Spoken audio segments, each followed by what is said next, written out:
चलो आज आप लोगों का इसमें नया टॉपिक हम लोग शुरू करने जा रहे हैं जिसका नाम है क्रिस्टल फील्ड थ्योरी या फिर सीएफटी। ठीक है, हमारे पास बिल्कुल नया टॉपिक रहने वाला है ये। और जिससे पहले टॉपिक अभी हम लोगों ने खत्म किया था उसका नाम क्या था अपने पास, वीबीटी या फिर वैलेंस बॉन्ड थ्योरी। अब वैलेंस बॉन्ड थ्योरी की हम लोग लिमिटेशन भी कर चुके हैं। लिमिटेशन की बात करें तो मतलब वीबीटी आपको क्या चीजें नहीं समझा सकती, ज्यादा इंपॉर्टेंट रहता है क्योंकि जहां पर किसी थ्योरी का फेलियर होता है वहां पर आपके पास एक नई थ्योरी को आपके सामने रख दिया जाता है। अगर मैं बात करूं सीएफटी की, तो जो सीएफटी है, सीएफटी पे जाने से पहले मैं आपको कुछ इंपॉर्टेंट चीजें बता देता हूं कि हमारे पास जो सीएफटी है, सीएफटी से पहले हम लोग ध्यान रखेंगे कि जो वीबीटी था,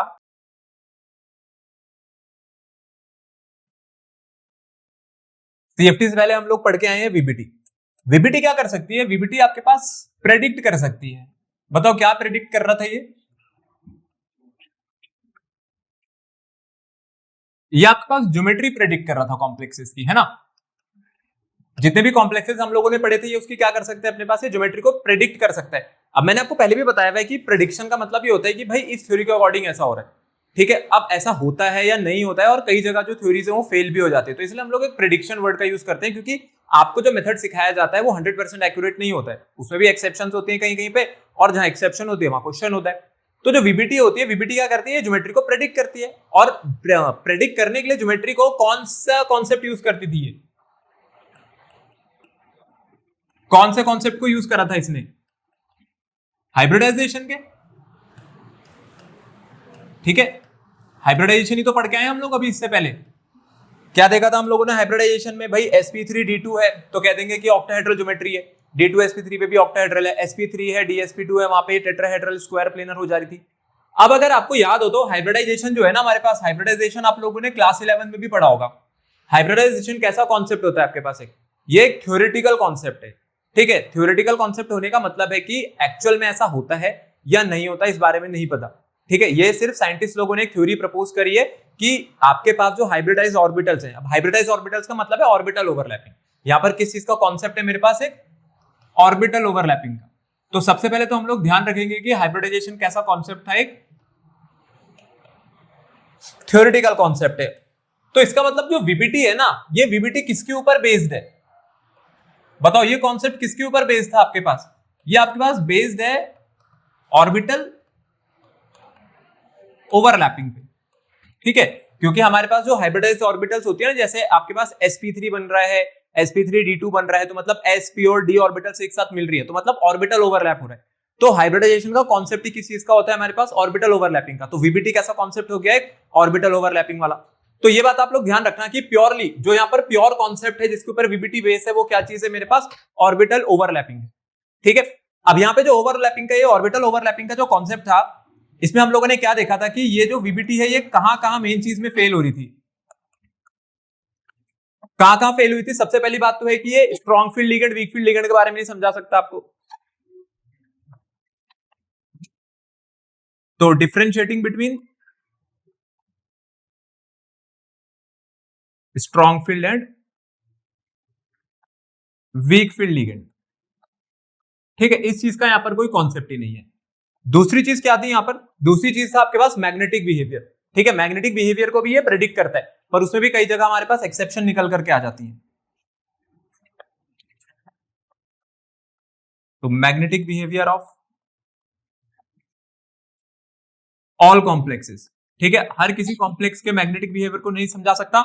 और उसके साथ साथ जो हम लोग अभी तक शेप यहां पर बताते हुए आए हैं, शेप किसके बेसिस पे बता रहे थे? हाइब्रिडाइजेशन के। हम लोगों ने कल एक एग्जांपल किया था ना, कॉपर NH3 होल 4 2 पॉजिटिव का।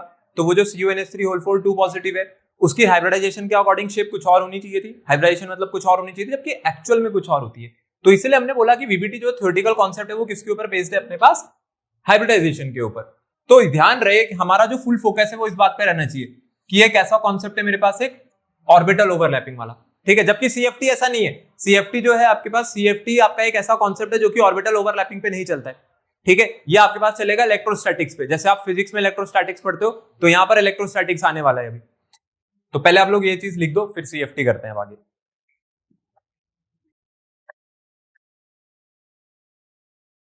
हम लोगों ने इस पूरे कॉन्सेप्ट में कभी भी कॉम्प्लेक्सेस के कलर के बारे में नहीं पढ़ा।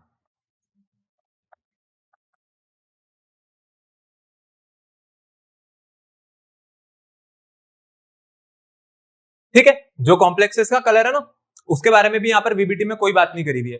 तो आप लोग अब इसमें सीएफटी देखते हैं, यहाँ पे सीएफटी स्टार्ट करते हैं, क्रिस्टल फील्ड थ्योरी पे आ जाते हैं। क्रिस्टल फील्ड थ्योरी के जो आपके सामने ये यहाँ पर कुछ हमारे पास बुलेट पॉइंट्स जो आप देख रहे हो, ये बुलेट पॉइंट्स क्या है? बुलेट पॉइंट्स का मतलब है कि सीएफटी का एक इंट्रोडक्शन है कि सीएफटी आपके पास काम कैसे करती है। सबसे पहले हम लोगों को एक बात ध्यान रखनी है कि सीएफटी में शुरुआत अगर मैं सीएफटी से करूं तो हम लोगों को क्या चीज देखनी है कि जो आपका सीएफटी है ना, ये किसके ऊपर बेस्ड है? ये बेस्ड है metal ion and ligand interaction पर। ठीक है, किसके ऊपर बेस्ड है आपके पास? ये मेटल आयन लिगेंड इंटरेक्शन। देखो, मेटल आयन और लिगेंड इंटरेक्शन का मतलब है कि पिछला कॉन्सेप्ट अब थोड़ा सा भूल जाएंगे। पिछला कॉन्सेप्ट भूलने का मतलब है कि वीबीटी, हाइब्रिडाइजेशन, ऑर्बिटल ओवरलैपिंग, उसको छोड़ देंगे, वहां पे इसकी कोई बात नहीं करेगा क्योंकि यहाँ पर ऐसा कुछ नहीं होता है। अब यहाँ पर क्या नई चीज है वो आपको यहाँ पर समझाई जाएंगी। तो मेटल आयन और लिगेंड इंटरेक्शन है मेरे पास। अब आपके पास जो मेटल आयन होता है, बताओ मेटल आयन के ऊपर कैसा चार्ज था? अगर मैं मेटल आयन की बात करूं तो मेटल्स पे कैसा चार्ज होता है?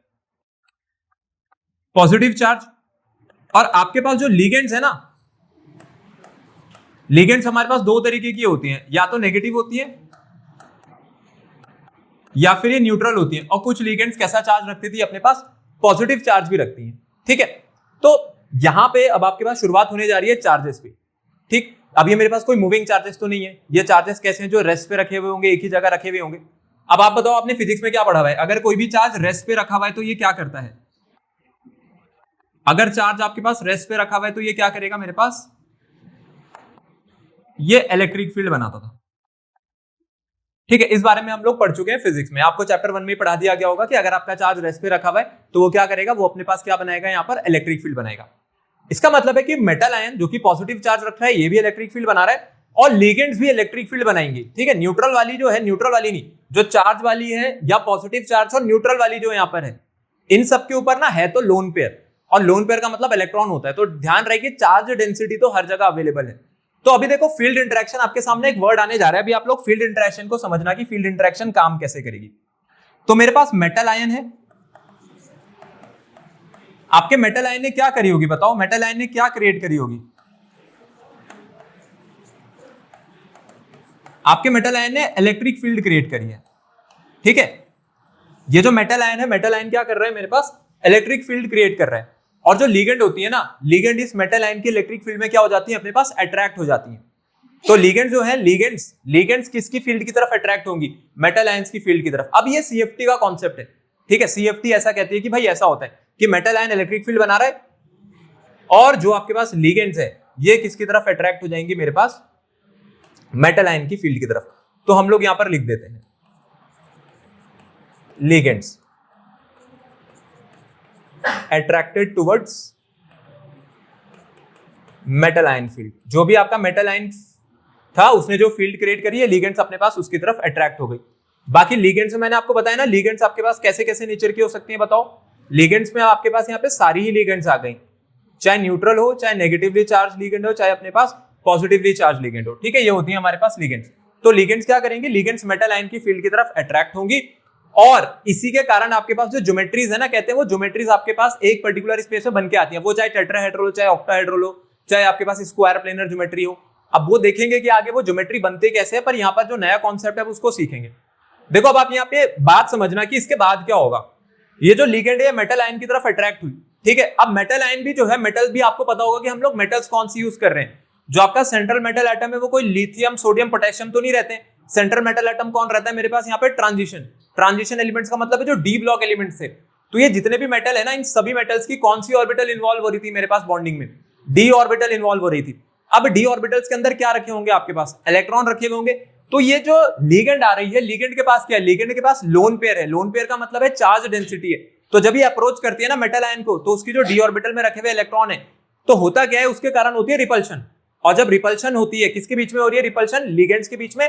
और जो डी ऑर्बिटल्स है, डी ऑर्बिटल्स किसकी है? मेटल की। 5 है वहां पर टोटल, तो उनमें होती है रिपल्शन। ठीक है, तो इसके कारण ना वहां स्प्लिटिंग हो जाती है। 5 ऑर्बिटल्स अपने आप को 2 अलग अलग एनर्जी सेट में डिवाइड कर लेती है और इसी को हम लोग कहते हैं क्रिस्टल फील्ड स्प्लिटिंग। अब ये क्रिस्टल फील्ड स्प्लिटिंग कैसे होती है, वही आपके पास इसके बाद वाला पार्ट है। ठीक है, तो यहाँ पे सारी चीजें लिखी हुई है। ये रही यहाँ पे क्रिस्टल फील्ड स्प्लिटिंग भी लिखी हुई है, प्रिंसिपल भी लिखा हुआ है, जो हम लोगों को भी आगे पढ़ना है। और अभी पढ़ेंगे कि 2 तरीके से इंटरेक्शन कैसे काम करेगी, आयन आयन वाली और डाइपोल वाली। देखो जैसे यहाँ पर आपके पास ये सेकंड वाला पॉइंट आप देखो, जिसमें लिखा है ना कि जो लिगेंड है, लिगेंड को भी मैं किसकी तरह ट्रीट करूंगा, लिगेंड को भी आप एक पॉइंट चार्ज की तरह ट्रीट करोगे। लेकिन अब जो लिगेंड है, लिगेंड को जब एक पॉइंट चार्ज की तरह ट्रीट किया जाएगा, तो अब यहां पर क्या होगा कि ये जो नेगेटिव चार्ज है, किसका नेगेटिव चार्ज, लिगेंड का, और जब ये मेटल आयन के साथ अपने पास इंटरेक्ट करेगा, तो कह रहे हैं दो तरीके से इंटरेक्ट कर सकते हैं। यहां पर जो इंटरेक्शन है वो आयन आयन इंटरेक्शन भी हो सकती है, और वहीं पर ये जो इंटरेक्शन है वो कैसी हो सकती है, आयन डाइपोल भी हो सकती है। तो क्या है ये आयन आयन इंटरेक्शन, या फिर मैं कहूं ये आयन डाइपोल इंटरेक्शन। देखो आपके पास मेटल आयन और कह रहे हैं जो लिगेंड इंटरेक्शन है, ये दो तरीके की है। अब इनको समझना,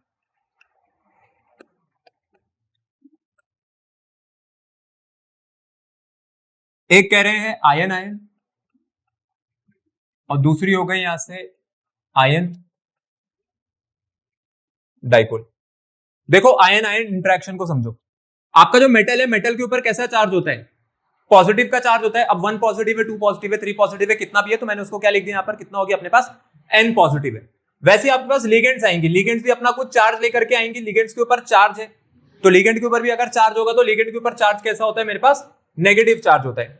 ठीक है, तो अब ये दोनों जब एक दूसरे के साथ इंटरेक्ट करेंगे, तो आपको भी पता है फिजिक्स आपको कहती है कि अगर एक तरफ पॉजिटिव चार्ज है और दूसरी तरफ नेगेटिव चार्ज रखा हुआ है, तो इन दोनों के बीच में क्या एग्जिस्ट करती है, मेरे पास एक इलेक्ट्रोस्टैटिक फोर्स ऑफ अट्रैक्शन। ठीक है, और इसी को हम कहते हैं आयन आयन इंटरेक्शन। तो आयन आयन इंटरेक्शन में आपका मेटल आयन है, ये हो गया मेरे पास मेटल आयन, और दूसरी क्या हो गई, ये हो गई आपके पास लिगेंड, जिसको आपने किसकी तरह ट्रीट किया है, एज अ पॉइंट चार्ज। तो आपकी 12th फिजिक्स का पहला चैप्टर जो है, उसका पहला टॉपिक ही यही रहता है कि दो पॉइंट चार्जेस अगर किसी स्पेस में रखे जाएं, तो उनके बीच में क्या एग्जिस्ट करती है, मेरे पास इलेक्ट्रोस्टैटिक फोर्स ऑफ अट्रैक्शन। तो आयन आयन इंटरेक्शन जो है वो तो ईजी है, उसमें कोई दिक्कत नहीं है। अब आप ये देखो कि ये आयन डाइपोल कैसे बनेगा। आयन डाइपोल, हमारे पास जो लिगेंड है, मैंने कहा था लिगेंड में अपने पास जो चार्ज है, जो नेगेटिव चार्ज है, उसके साथ अब जो दूसरी तरीके की लिगेंड है वो न्यूट्रल है। हर किसी पे नेगेटिव चार्ज थोड़ी लगा हुआ है। जैसे अमोनिया देख लो आप, अमोनिया पे तो नहीं है कोई चार्ज अमोनिया में, लेकिन जो नाइट्रोजन है, नाइट्रोजन के पास क्या है, वहां पर एक लोन पेयर है। जैसे वाटर है, वाटर में ऑक्सीजन के पास कितने लोन पेयर है, 2। तो अब इसका जो कॉन्सेप्ट है वो आएगा आयन डाइपोल में, और देखो कैसे आएगा। मैं फिर से आपके पास एक मेटल आयन ले रहा हूं, N पॉजिटिव वाला। चलो अमोनिया का यहां पर एग्जांपल लेते हैं। ठीक है, इधर मैं बनाता हूं आपके पास अमोनिया। तो अमोनिया में जो नाइट्रोजन है, इसके साथ टोटल कितने हाइड्रोजन लगे हुए होंगे, 3। अच्छा मेरे को बताओ, नाइट्रोजन और हाइड्रोजन में कौन ज्यादा इलेक्ट्रोनेगेटिव होता है। अगर नाइट्रोजन और हाइड्रोजन का बॉन्ड टूटे, तो ये बॉन्ड किसकी तरफ टूटेगा, नाइट्रोजन की तरफ या हाइड्रोजन की तरफ, नाइट्रोजन की तरफ, क्योंकि नाइट्रोजन ज्यादा इलेक्ट्रोनेगेटिव है। तो हाइड्रोजन पे कैसा चार्ज आएगा, पार्शियल पॉजिटिव। ठीक है, डेल्टा पॉजिटिव मतलब पार्शियल पॉजिटिव। 3 हाइड्रोजन की वजह से कितने डेल्टा पॉजिटिव आए आपके पास, टोटल 3। तो नाइट्रोजन पे कितने डेल्टा नेगेटिव इंड्यूस होंगे मेरे पास, 3 डेल्टा नेगेटिव। तो ध्यान रहे, इस बार मैंने इसके सामने कोई पॉइंट चार्ज नहीं रखा हुआ, लेकिन जो मॉलिक्यूल है, मॉलिक्यूल में आपके पास क्या हो सकता है, मॉलिक्यूल में पोलराइजेशन हो सकती थी। क्यों हो सकती थी, क्योंकि इलेक्ट्रोनेगेटिविटी डिफरेंस था। तो अब इस तरीके की जो इंटरेक्शन बनेगी, इस तरीके की इंटरेक्शन को क्या कहते हैं, आयन डाइपोल इंटरेक्शन। ये डाइपोल्स बन गए ना, और डाइपोल किसके अंदर बना है, अमोनिया मॉलिक्यूल के अंदर बना है, जो कि चार्ज मॉलिक्यूल नहीं है, न्यूट्रल मॉलिक्यूल है। तो ये हो गया आयन, और ये है डाइपोल। तो आयन डाइपोल इंटरेक्शन ऐसे काम करती है। तो आयन डाइपोल इंटरेक्शन वहां लगाएंगे जहां लिगेंड पे चार्ज नहीं होगा, जहां पे लिगेंड कैसी होगी आपके पास, न्यूट्रल, मतलब जिसने अपने पास सिर्फ लोन पेयर होल्ड कर रखा होगा। ये रही मेरी एक न्यूट्रल लिगेंड। तो ये है वो दो इंटरेक्शन जो आपको सीएफटी समझाएंगी। अब चाहे नेगेटिव चार्ज वाली लिगेंड आए, चाहे आपके पास न्यूट्रल लिगेंड है, पर बात ध्यान रहे कि लिगेंड्स के पास लोन पेयर जरूर होता है। ठीक है, इलेक्ट्रॉन डेंसिटी से मतलब है हमें ये देखना है अभी आगे कि वो इलेक्ट्रॉन डेंसिटी का क्या इफेक्ट रहेगा मेटल के साथ, ये मेटल आयन के साथ। लिख दो आप लोग इसे। अब शुरुआत करते हैं आपके पास वो क्रिस्टल फील्ड स्प्लिटिंग की। ठीक है, अब देखते हैं कि जो क्रिस्टल फील्ड स्प्लिटिंग है वो कैसे काम करती है। मेरे पास जो भी मेटल आयन आएगा, सबसे पहले हमें ध्यान रखना है कि मेटल आपके पास कौन सा होगा, कोई ट्रांजिशन एलिमेंट होगा, मतलब उसके पास कौन सी ऑर्बिटल्स रहेंगी इन्वॉल्व बॉन्डिंग में, डी ऑर्बिटल्स। तो मेटल आयन है, और मेटल आयन के पास क्या होती है, मेटल आयन जो हम लोग जो मेटल आयन यूज करेंगे वो कौन से वाला यूज करेंगे, जिनके पास डी ऑर्बिटल्स हैं, क्योंकि हम जो मेटल आयन की बात कर रहे हैं, ये मेटल आयन्स कौन से हो गए, ट्रांजिशन वाले, जो कि ट्रांजिशन एलिमेंट्स का पार्ट था। मेरे को बताओ डी में टोटल कितनी ऑर्बिटल्स होती हैं, इनमें से किसकी एनर्जी ज्यादा है, किसकी एनर्जी कम है,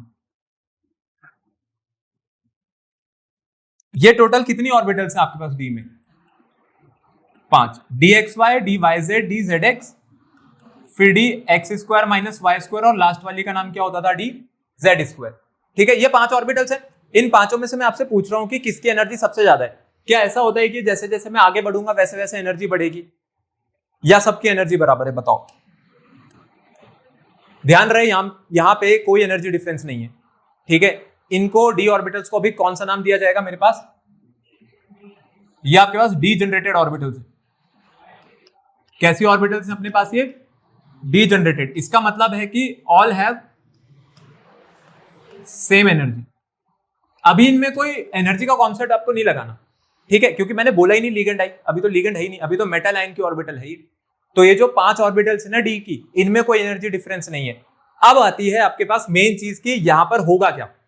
ये जो लीगेंड है, जब आपके पास लीगेंड इसको अप्रोच करेगी, किसको अप्रोच करेगी? मेटल आयन को। तो आपको भी पता है कि लोन पेयर की डोनेशन होनी है। अब लोन पेयर की डोनेशन किसको होती है? वो एस को भी होती है, पी को भी होती है, डी को भी होती है। हम एस और पी को छोड़ देते हैं, हमें किस बात पे ध्यान रखना है यहां पर? डी पे। जब डी के सामने लीगेंड आते हैं ना इंटरेक्ट करने डी के साथ, तो होता क्या है कि एक रिपल्शन फेस होती है। और कौन करता है वो रिपल्शन फेस? आपके पास ये डी ऑर्बिटल्स के इलेक्ट्रॉन फेस करते हैं। इसके अंदर इलेक्ट्रॉन भी तो रहे होंगे, खाली तो रही नहीं होगी।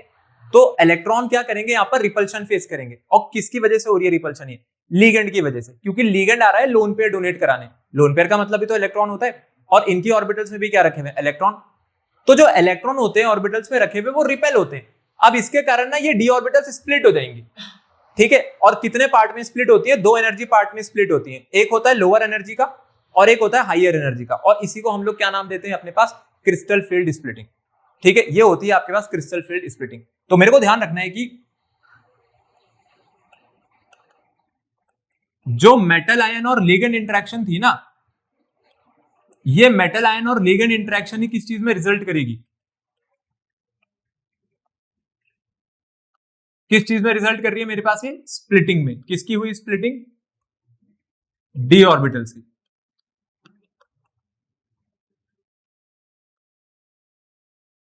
इन 2 energy levels of metal ion. अभी इन 2 एनर्जी लेवल को क्या कहते हैं, कैसे बनाते हैं, अभी आगे इसको समझेंगे।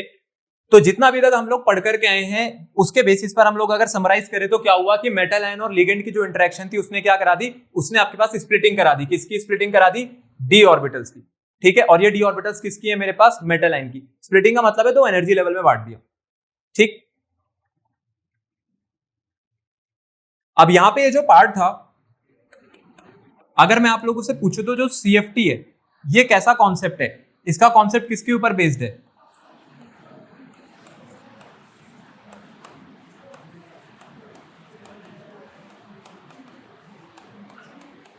ये आपके पास इलेक्ट्रोस्टैटिक्स पे बेस्ड होता है। ठीक है, CFT। एक इसके ऊपर भी एक थ्योरी होती है जिसका नाम होता है LFT। ठीक है, लिगेंड फील्ड थ्योरी जो होती है, लिगेंड फील्ड थ्योरी इसको यूज नहीं करती है। लिगेंड फील्ड थ्योरी यूज करती है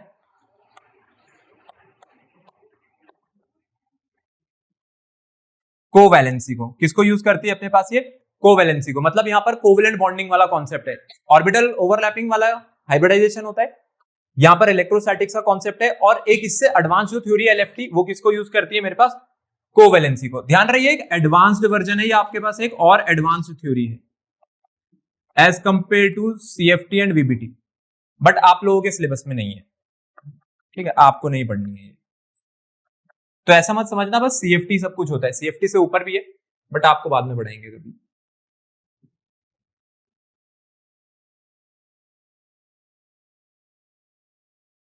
तो मेरे पास ये जो स्प्लिटिंग हुई थी, इस स्प्लिटिंग को क्या बोलते हैं हम लोग? Crystal field splitting. तो क्रिस्टल फील्ड स्प्लिटिंग अगर लिखने को आ जाए तो लिख दोगे क्या होती है क्रिस्टल फील्ड स्प्लिटिंग? जब मेटल आयन की डी ऑर्बिटल्स खुद को 2 एनर्जी सेट में डिवाइड कर लेती हैं, जब उसको लिगेंड अप्रोच करेगी। ठीक है, इसी को हम लोग क्या नाम देते हैं अपने पास? क्रिस्टल फील्ड स्प्लिटिंग का। और उसके अलावा अगर ग्राउंड स्टेट में देखा जाए तो ग्राउंड स्टेट में जितनी भी डी ऑर्बिटल्स हैं सबकी एनर्जी बराबर है। These are known as degenerate orbitals. ठीक है, वहां कोई एनर्जी डिफरेंस नहीं है, तो वहां पे कभी एनर्जी की बात नहीं करेंगे हम लोग। चलो अगला आ जाते हैं आपके अगले टॉपिक पे, जिसका नाम है behaviour of D orbitals of metal ion. Behaviour का मतलब है कि आप इसको समझेंगे कि जो आपके पास डी ऑर्बिटल्स हैं, ध्यान रहे स्प्लिटिंग तो आपको करानी है, पर स्प्लिटिंग होती कैसे है इसके बारे में भी आप लोग ध्यान रखना कि स्प्लिटिंग कैसे होगी। अब मेरे पास जो मेटल आयन की डी ऑर्बिटल्स है, सबसे पहले तो ग्राउंड स्टेट में, ग्राउंड स्टेट में क्या होता है कि all D orbitals have same energy. ठीक है, ये बात हम लोग यहाँ पर ध्यान रख के चलेंगे कि जितनी भी डी ऑर्बिटल्स है ना मेटल आयन की, उन सबके पास एनर्जी कैसी है, मेरे पास सेम एनर्जी है। यहाँ पे कभी डिफरेंस मत लगाना। अब जब लिगेंड इसके पास आई होगी ना, बताओ लिगेंड के साथ यहाँ पे क्या हुआ होगा? लिगेंड ने क्या करा होगा? Ligand causes repulsion. किसका रिपल्शन कराएगी?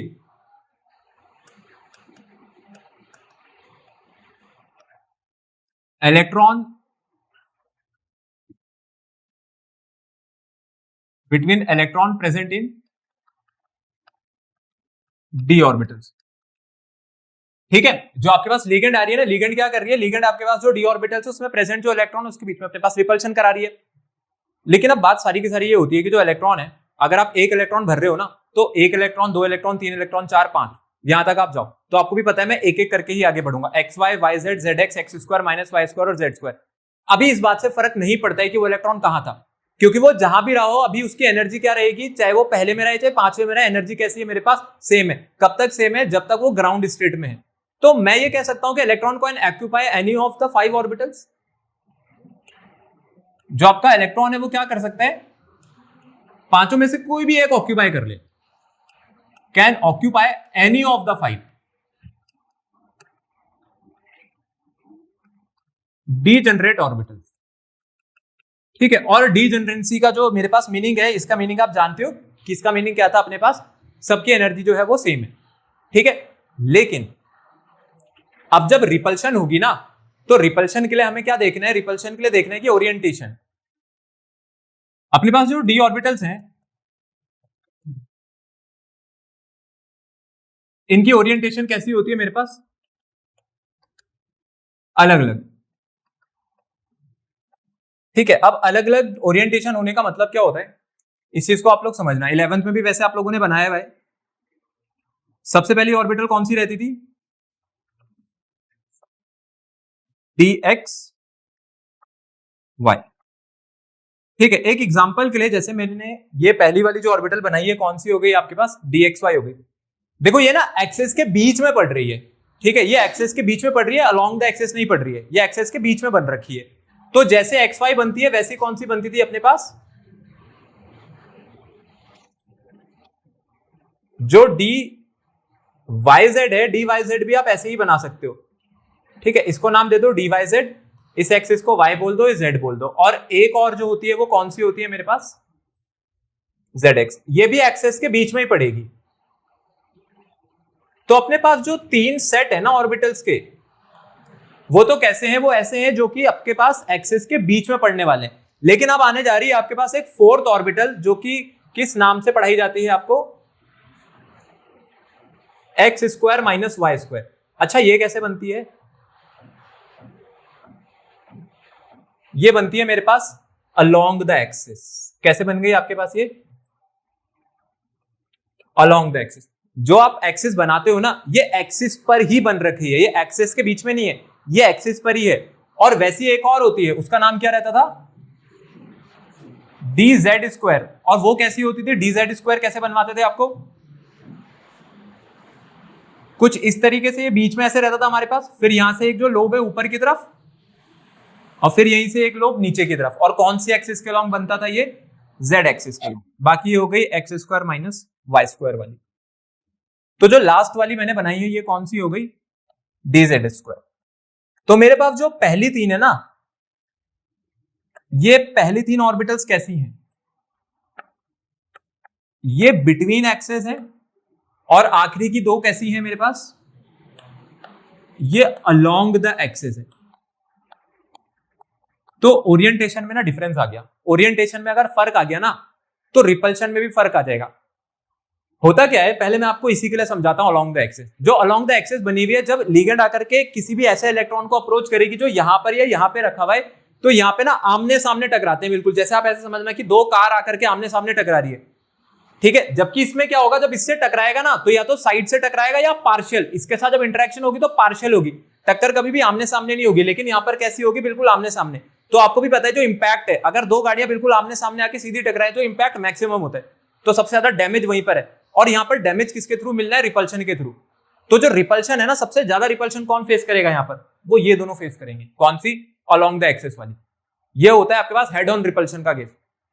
और ये जो आप बिटवीन द एक्सेस देख रहे हो ना, बिटवीन द एक्सेस वाली जो ओरिएंटेशन है पहली तीन XY YZ ZX, ऐसे नहीं रिपल्शन नहीं होगी, यहां भी होगी पर उतनी नहीं होती है जितनी ये लोग फेस करते हैं। तो ये तो मैक्सिमम रिपल्शन फेस करते हैं। तो अगर हम लोग लिखें तो मेरे पास जो डी ऑर्बिटल्स है वो दो सेट में थी।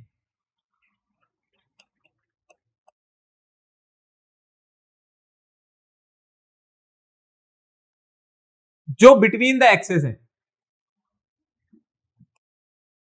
ये क्या करेंगी, ये कम रिपल्शन फेस करेंगी। और दूसरी कौन सी हो गई अपने पास, अलोंग द एक्सेस, ये तो मैक्सिमम फेस करेंगे।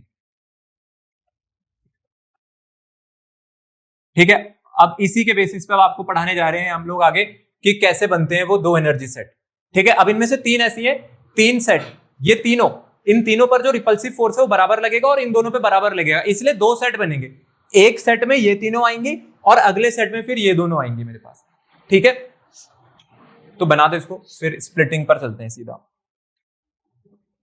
तो देखो अभी तक हम लोग जितना भी पढ़ करके आए हैं उसके बेसिस पे अगर देखा जाए तो आपके सामने एक ये शॉर्ट समरी है। यहाँ पे शॉर्ट समरी का मतलब है कि जितना भी अभी तक हम लोगों ने पढ़ा आप यहाँ पर देख सकते हो। सबसे पहले हम लोगों ने क्या देखा था कि जो आपके पास मेटल आयन होता है, मेटल आयन के पास जो डी ऑर्बिटल्स होती हैं पांच, पांचों की पांचों डी ऑर्बिटल्स की सेम एनर्जी होती है और इसलिए हम लोग इनको क्या कहते हैं, डी जनरेटेड ऑर्बिटल्स कहते हैं। ठीक है, फिर ये जो डी जनरेटेड ऑर्बिटल्स है, डी जनरेटेड ऑर्बिटल्स अपने पास क्या हो जाएंगी, ये स्प्लिट हो जाती थी दो एनर्जी लेवल में, और उसके लिए जो रीजन है वो क्या रहता था, स्फेरिकल क्रिस्टल फील्ड। अब ये स्फेरिकल क्रिस्टल फील्ड क्या है भी आज इसको देखेंगे, what do you mean by spherical crystal field. Spherical crystal field किसकी रहेगी, लिगेंड, जो लिगेंड्स बनाएंगे यहाँ पर। ठीक है, अब वो जो पांच थी, वो जो टोटल पांच ऑर्बिटल्स थी वो अपने पास दो एनर्जी सेट में डिवाइड हो जाएंगी। तो देखते हैं वो जो दो एनर्जी सेट है वो कैसे बनाए जाते हैं, क्यों, क्योंकि वहां पर होता है रिपल्शन। ठीक है, तो आज जो चीज पढ़नी है आप उस पर चलते हैं सीधा। इसके बाद देखो अब अपने पास होगा क्या, सबसे पहले आपके पास आएगा मेटल एटम। ठीक है, मेटल एटम का मतलब है मेटल आयन। ये जो कॉन्सेप्ट है CFT का, ये क्या कहते हैं, ये कहते हैं कि आप मेटल आयन को किसकी तरह ट्रीट करो, मेरे पास एक पॉइंट चार्ज की तरह। और आपको भी पता है कि पॉइंट चार्ज क्या बनाते हैं, हमारे पास इलेक्ट्रिक फील्ड बनाते हैं। तो ये जो मेटल आयन है, इस मेटल आयन की अगर आगे इसको ऐसे दिखाया जाएगा तो इसको क्या दिखाएंगे कि भाई इसने क्या करी होगी, इसने अपने पास अपनी एक फील्ड बनाई होगी। ठीक है, ये मैंने यहाँ पर इसकी फील्ड बना दी। अब इसकी जो फील्ड है, इसकी फील्ड में कौन इंटरेक्ट करेंगे इसके साथ आकर के, लिगेंड्स। ठीक है, अब वो लिगेंड नेगेटिवली चार्ज भी हो सकती है, न्यूट्रल मॉलिक्यूल्स भी हो सकते हैं। ठीक है, वो आकर के जब इसकी फील्ड में लगेंगे तो अब होगा क्या, मैं यहां पर आपके पास बात कर रहा हूं कोऑर्डिनेशन नंबर 6 की। देखो कोऑर्डिनेशन नंबर 6 होने का मतलब है कि जो ज्योमेट्री है वो कैसी बनेगी आपके पास, ऑक्टाहेड्रल। अब ऑक्टाहेड्रल में याद रहे कि ऑक्टाहेड्रल में जो चार बॉन्ड होते हैं वो एक ही प्लेन के होते हैं, 1 2 3 4, तो वो एक स्क्वायर प्लेनर यहां बन गया, फिर एक बॉन्ड यहीं से ऊपर जाएगा और एक बॉन्ड यहीं से नीचे। तो इसको जरा प्रॉपरली बना देते हैं, जैसे कि आपकी ऑर्गेनिक केमिस्ट्री में आपने ये डैश और वेज पढ़े होंगे। क्या याद है किसी को डैश और वेज के बारे में, बताओ फिर क्या होता है इसका मीनिंग।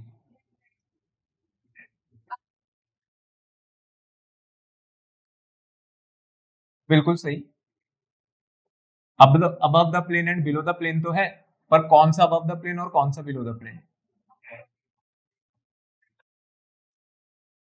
ये जो आपके पास सॉलिड वेज देख रहे हो ना आप,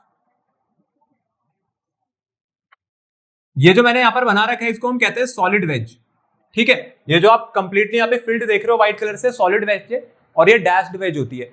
अब है क्या, हम लोग प्लेन को कैसा कंसिडर कर रहे हैं, जैसे मेरा हाथ है बिल्कुल सीधा, हम ऐसा कंसिडर नहीं कर रहे, जबकि बोर्ड क्या है, बोर्ड एक वर्टिकल प्लेन है, पर हम लोग ने जो प्लेन ले रखा है ज्योमेट्री के लोग कैसा ले रखा है आपके पास, हॉरिजॉन्टल प्लेन है।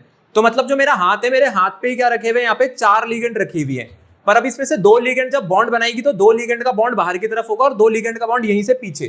तो एक क्या हो रहा है, एक जो दो बॉन्ड है, मतलब दो बॉन्ड जा रहे हैं यहाँ पे टुवर्ड्स द ऑब्जर्वर, और दो बॉन्ड कैसे जाएंगे, अवे फ्रॉम द ऑब्जर्वर, मतलब ऑब्जर्वर आप लोग हो तो दो बॉन्ड आपकी तरफ है। तो जो सॉलिड वेज होती है ना, सॉलिड वेज होती है टुवर्ड्स द ऑब्जर्वर, और जो डैश्ड वेज होती है ये होती है अवे फ्रॉम द ऑब्जर्वर।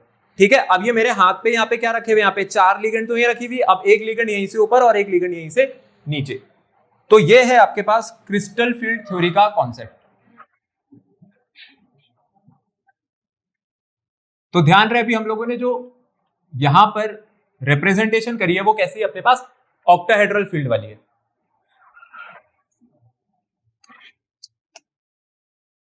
तो ये क्या है मेरे पास, ये है अपना मेटल आयन, और उसके बाद क्या बनी, उसके बाद बनी मेटल आयन की फील्ड। ठीक है, फिर इस मेटल आयन की फील्ड में कौन अपने पास अट्रैक्ट हो गए होंगे, लिगेंड अट्रैक्ट हो गए होंगे और लिगेंड आकर के यहाँ पे लग गए होंगे, ये बन गई आपके पास ऑक्टाहेड्रल ज्योमेट्री। ठीक है, ऑक्टाहेड्रल समझ आ रहा है? ऑक्टाहेड्रल कैसे बनता है? ऑक्टाहेड्रल, बिल्कुल बिल्कुल, ये ऑक्टाहेड्रल आपके पास। देखो जो ऑक्टाहेड्रल रहता है, अब जरा मैं इसको नॉर्मली बना देता हूं जैसा हम लोग बनाते हैं। देखो आपके पास ये जो 4 बॉन्ड है ना, ये वाले 4 बॉन्ड ये एक ही प्लेन के हैं, स्क्वायर प्लेन। फिर एक बॉन्ड इसी में अबव द प्लेन और एक बिलो द प्लेन रहता है। तो ऑक्टाहेड्रल में क्या होता है, जो ऊपर वाली जो लिगेंड है ना, इस ऊपर वाली लिगेंड को यहाँ पे जितने जो 4 लिगेंड आपके जो 4 एटम्स लगे हुए हैं, इन चारों से आप एक एक फेस उठाओगे तो कुछ इस तरीके से जाएंगे। आ गई बात समझ में? और वैसे जो नीचे वाली लिगेंड है, इस नीचे वाली लिगेंड को भी ये जो चारों की चारों लिगेंड है, उससे हम लोग ऐसे फेस को नीचे ड्रॉ करेंगे यहां पर। ठीक है,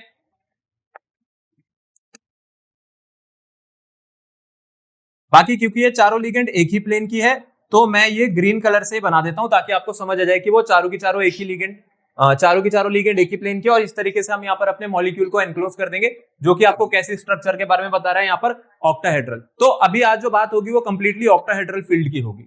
ठीक है, ये हो गई मेरे पास।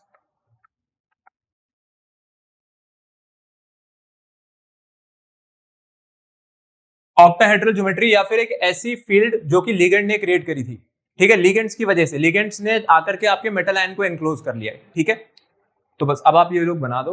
अब इसके बाद चलते हैं सीधा स्प्लिटिंग पर। देखो अब आप लोग यहाँ पे इस बात पे ध्यान देना, जो मैं आपको यहाँ पे डायग्राम समझाऊंगा। अपने पास जो मेटल आयन है ना, ये जो मेटल आयन है अभी ये नॉन बॉन्डेड स्टेट में। नॉन बॉन्डेड स्टेट का मतलब है कि अभी ये फ्री है, इसके पास कोई लिगेंड आई भी नहीं है और ना इसने अभी क्या क्रिएट करी, अपने पास कोई इलेक्ट्रिक फील्ड। ठीक है, तो मेटल आयन के पास टोटल कितने डी ऑर्बिटल्स होते हैं अपने पास? 5 डी ऑर्बिटल्स रहेंगे। ठीक है, ये मैंने बना दी आपके पास टोटल 5 डी ऑर्बिटल्स। अब होगा क्या आपके पास, इसको कुछ इस तरीके से बना लेते हैं। जब ये मेटल आयन ने अपनी इलेक्ट्रिक फील्ड बना दी, इसका मतलब अब मेटल आयन कौन सी स्टेट में आ गया है? ये अब अपने पास ग्राउंड स्टेट में नहीं है, कौन सी स्टेट में अपने पास? एक्साइटेड स्टेट में। अगर एक्साइटेड स्टेट में है, एक्साइटेड स्टेट का होने का मतलब ये होता है कि अब ये रेडी है। किस चीज के लिए रेडी है? कि लिगेंड आए और लिगेंड इसके पास क्या कर दे, अपने पास लोन पेयर की डोनेशन कर दे। तो देखो जो एवरेज एनर्जी है ना डी ऑर्बिटल्स की, वो अब पहले से थोड़ी सी ज्यादा हो गई। मैं ये नहीं कह रहा हूं कि डी ऑर्बिटल्स की आपस में एनर्जी बदल गई, डी ऑर्बिटल्स की अभी भी आपस में जो एनर्जी है वो सेम है, पर जो एवरेज एनर्जी है वो पहले से ज्यादा है। ये क्या है मेरे पास? ये आपके पास डी ऑर्बिटल्स हैं। किसमें? ये ग्राउंड स्टेट में। ठीक है, बट ये ग्राउंड स्टेट नहीं है, ये अपने पास कैसी स्टेट है? अपने पास एक्साइटेड स्टेट। अब ये एक्साइटेड स्टेट किसकी होगी? ऑब्वियसली बात है आपके मेटल आयंस की। तो D orbitals in excited state. तो ये सीएफटी कहती है। सीएफटी कहती है कि जब मेटल आयन रेडी होता है ना बॉन्ड बनाने के लिए, किसके साथ? लिगेंड के साथ, तो पहले वो क्या करता है? पहले वो इलेक्ट्रिक फील्ड बनाता है। तो इसने अपने चारों तरफ इलेक्ट्रिक फील्ड बनाई, पॉजिटिव चार्ज है। अब लिगेंड आएगी और लिगेंड क्या करेगी? लिगेंड जब इस पे बॉन्ड बनाने के लिए आएगी ना, तो लिगेंड ने इसके साथ कोई कोवेलेंट बॉन्ड नहीं बनाना। आपको भी पता है कि लिगेंड क्या करती है? लिगेंड लोन पेयर की डोनेशन करती है। वीबीटी ऐसा कहती थी कि वो लोन पेयर की डोनेशन करती है, पर सीएफटी कहती है नहीं। सीएफटी कहती है कि इसके पास तो क्या है, इसके पास या तो नेगेटिव चार्ज है या लोन पेयर है। तो जब लिगेंड आएगा तो लिगेंड क्या करेगा? ये जो अपने पास डी ऑर्बिटल्स है, डी ऑर्बिटल्स में जो इलेक्ट्रॉन रखे हुए इसको रिपेल करेगा। अब रिपल्शन पे होगा क्या? रिपल्शन पर आपके पास ये जो डी ऑर्बिटल्स हैं ये 2 एनर्जी सेट में डिवाइड हो जाएंगे। ठीक है, तो कल हम लोगों ने पढ़ा था इसमें जो 2 एनर्जी सेट रहते हैं, मेरे को बताओ ऐसी कौन सी ऑर्बिटल्स थी जो आपके पास ज्यादा रिपेल हो रही थी? कौन कौन सी ऑर्बिटल्स ज्यादा रिपल्शन फेस करती हैं? बिल्कुल सही, उनका नाम था अपने पास dx² - y² और dz²। क्यों? क्योंकि वो कैसे पढ़ती हैं? अलोंग द एक्सिस पढ़ती हैं। तो ऐसा समझना कि लिगेंड आकर के उनको सामने से ही रिपेल करता है, तो सबसे ज्यादा रिपल्शन वहां पर होती है। तो उनकी जो एनर्जी है ना, ये आपके पास एवरेज एनर्जी है। एवरेज एनर्जी का मतलब इसको आप समझना कि मैंने इसको रेफरेंस एनर्जी ले रखा है, तो उनकी एनर्जी बहुत हायर लेवल पे चली जाएगी। तो आपके पास वो जो आखिरी 2 थी, आखिरी 2 कौन सी थी? dx² - y² एंड dz², वो चली जाएंगे आपके पास इस एवरेज एनर्जी लेवल से ऊपर। और इसी को ना एक नाम दिया गया है, और इसको नाम क्या दिया गया है? इसको हम लोग कहते हैं बैरी सेंटर। तो बैरी सेंटर क्या होता है? बैरी सेंटर ना आपके पास ऐसा समझना है, एक रेफरेंस एनर्जी है। रेफरेंस का मतलब है इसके रिस्पेक्ट में ज्यादा और इसी के रिस्पेक्ट में कम। तो इसको आप यहाँ पर हमारे पास रेफरेंस एनर्जी समझो। अब डी में जो पहली तीन थी वो कौन सी थी? D x y, d y z और डी जेड एक्स। वो कहां पर आ जाएंगी? वो आ जाएंगी लोअर एनर्जी लेवल पर। ठीक है,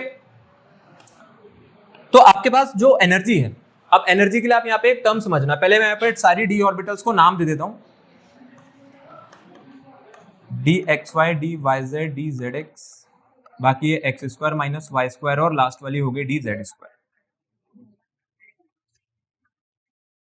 हाँ, इसमें अभी ऑक्टाहेड्रल फील्ड है। ठीक, अभी टेट्राहेड्रल की बात नहीं करेंगे, अभी अगला वही बता रहा हूं। उसमें क्या होता है? उसमें ना आपके पास जो लिगेंड की इंटरेक्शन है ना, क्रिस्टल स्फेरिकल फील्ड जो मानी हुई है वो चेंज हो जाती है। और उसमें भी स्क्वायर प्लेनर पे अलग आती है, फिर टेट्राहेड्रल पे अलग आती है। पर आप लोगों के सिलेबस में स्क्वायर प्लेनर और टेट्राहेड्रल दोनों ही नहीं है, आप पे डेल्टा नॉट है सिर्फ।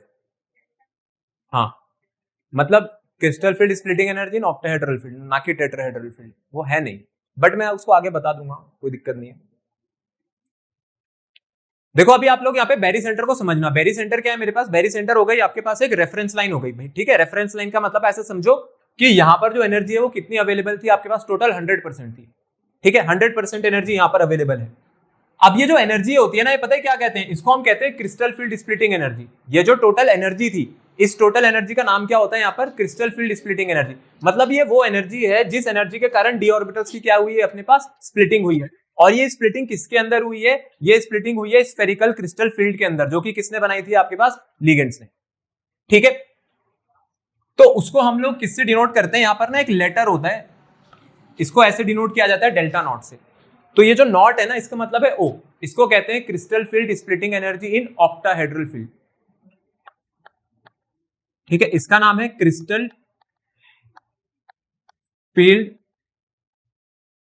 स्प्लिटिंग एनर्जी इन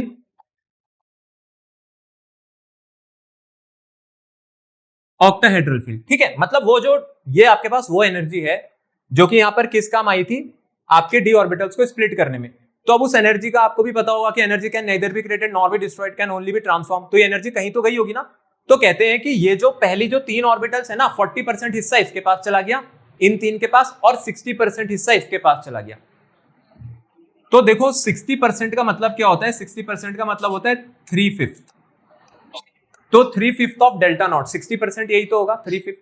तो 3/5 ऑफ डेल्टा नॉट किसके पास है? इनके पास। ठीक है, बैरी सेंटर से अबव। तो 60% of the energy barycentre से अबव है, जहां पे ज्यादा रिपल्शन हुई थी। और जिन पे रिपल्शन कम हुई थी, इनके पास कितनी एनर्जी है? 2/5। कितनी एनर्जी अपने पास इनकी? 2/5 of the delta not, means 40%। But ध्यान रहे ये ना नेगेटिव में काउंट होगी। ठीक है, ये नेगेटिव में क्यों काउंट होगी? क्योंकि आपके रेफरेंस लाइन से ना नीचे पड़ रही है नेगेटिव में। और आपको एक चीज हमेशा ध्यान रखनी है, केमिस्ट्री में रूल क्या होता है स्टेबिलिटी का? जो स्टेबिलिटी होती है ना, वो एनर्जी के इनवर्सली प्रोपोर्शनल होती है। ठीक है, टोटल एनर्जी या पोटेंशियल एनर्जी के। पोटेंशियल एनर्जी अगर बढ़ रही है तो आपके पास उसके कारण स्टेबिलिटी क्या हो रही होगी? कम हो रही होगी। तो आपको भी ध्यान रखना है कि रिपल्शन किसने ज्यादा फेस करा था? X square minus y square और जेड स्क्वायर ने। तो ऑब्वियसली बात है वो अनस्टेबल स्टेट की तरफ है, इसलिए वो हायर लेवल पर गए हैं। और लोअर लेवल पे कौन आए आपके पास? पहले तीन वाले, क्योंकि इन्होंने कम रिपल्शन फेस करी थी। ठीक है, आई बात समझे? तो पहले आप यहां पर ये लिख दो, फिर आगे चलेंगे स्पेक्ट्रोकेमिकल सीरीज पर। तो ये तो हो गया अपने पास फ्री मेटल आयन है ना, ये फ्री मेटल आयन की है। फिर आपके पास ये जो डी ऑर्बिटल्स हैं, ये डी ऑर्बिटल्स किसके अंदर निकाली जाएंगी? ये आपके पास निकाली जा रही है यहाँ पर क्रिस्टल फील्ड में। ठीक है, और ये क्या हुआ बाद में हो गई आपके पास उसी क्रिस्टल फील्ड में स्प्लिटिंग। ठीक है, तो यहाँ पर आप लोग लिख देना। इधर हम लोगों ने क्या दिखाया है? ये दिखाया है हम लोगों ने splitting of D orbitals in spherical crystal field.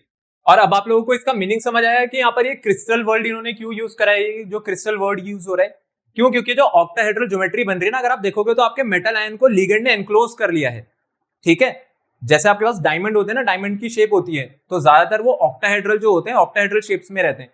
तो वो एक क्रिस्टल फील्ड जो है वो लिगेंड के टर्म्स में यहाँ पे बात कर रहे हैं। तो ये है आपके पास स्फेरिकल क्रिस्टल फील्ड।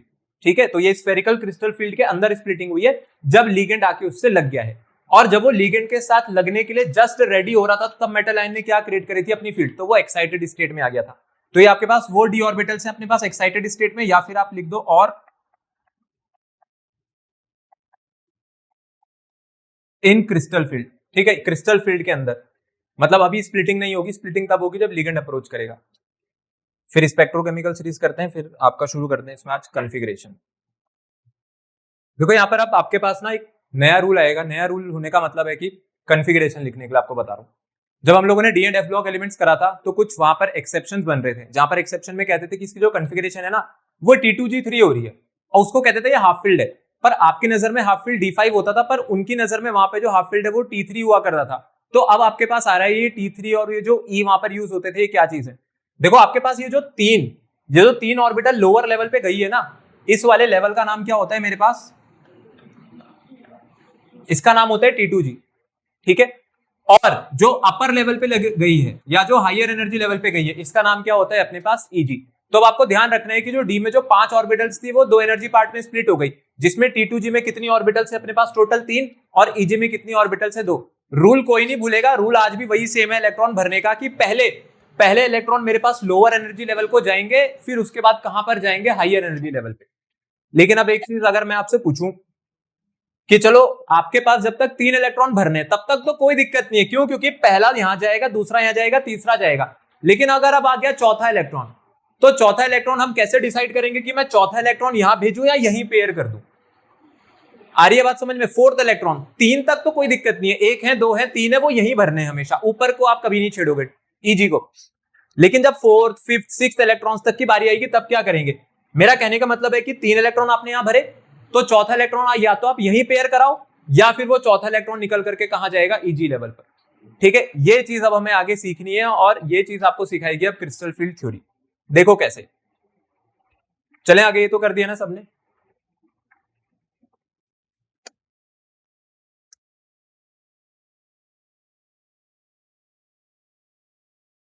तो उसी चीज को अब फिगर आउट करने के लिए एक बनाई गई स्पेक्ट्रोकेमिकल सीरीज।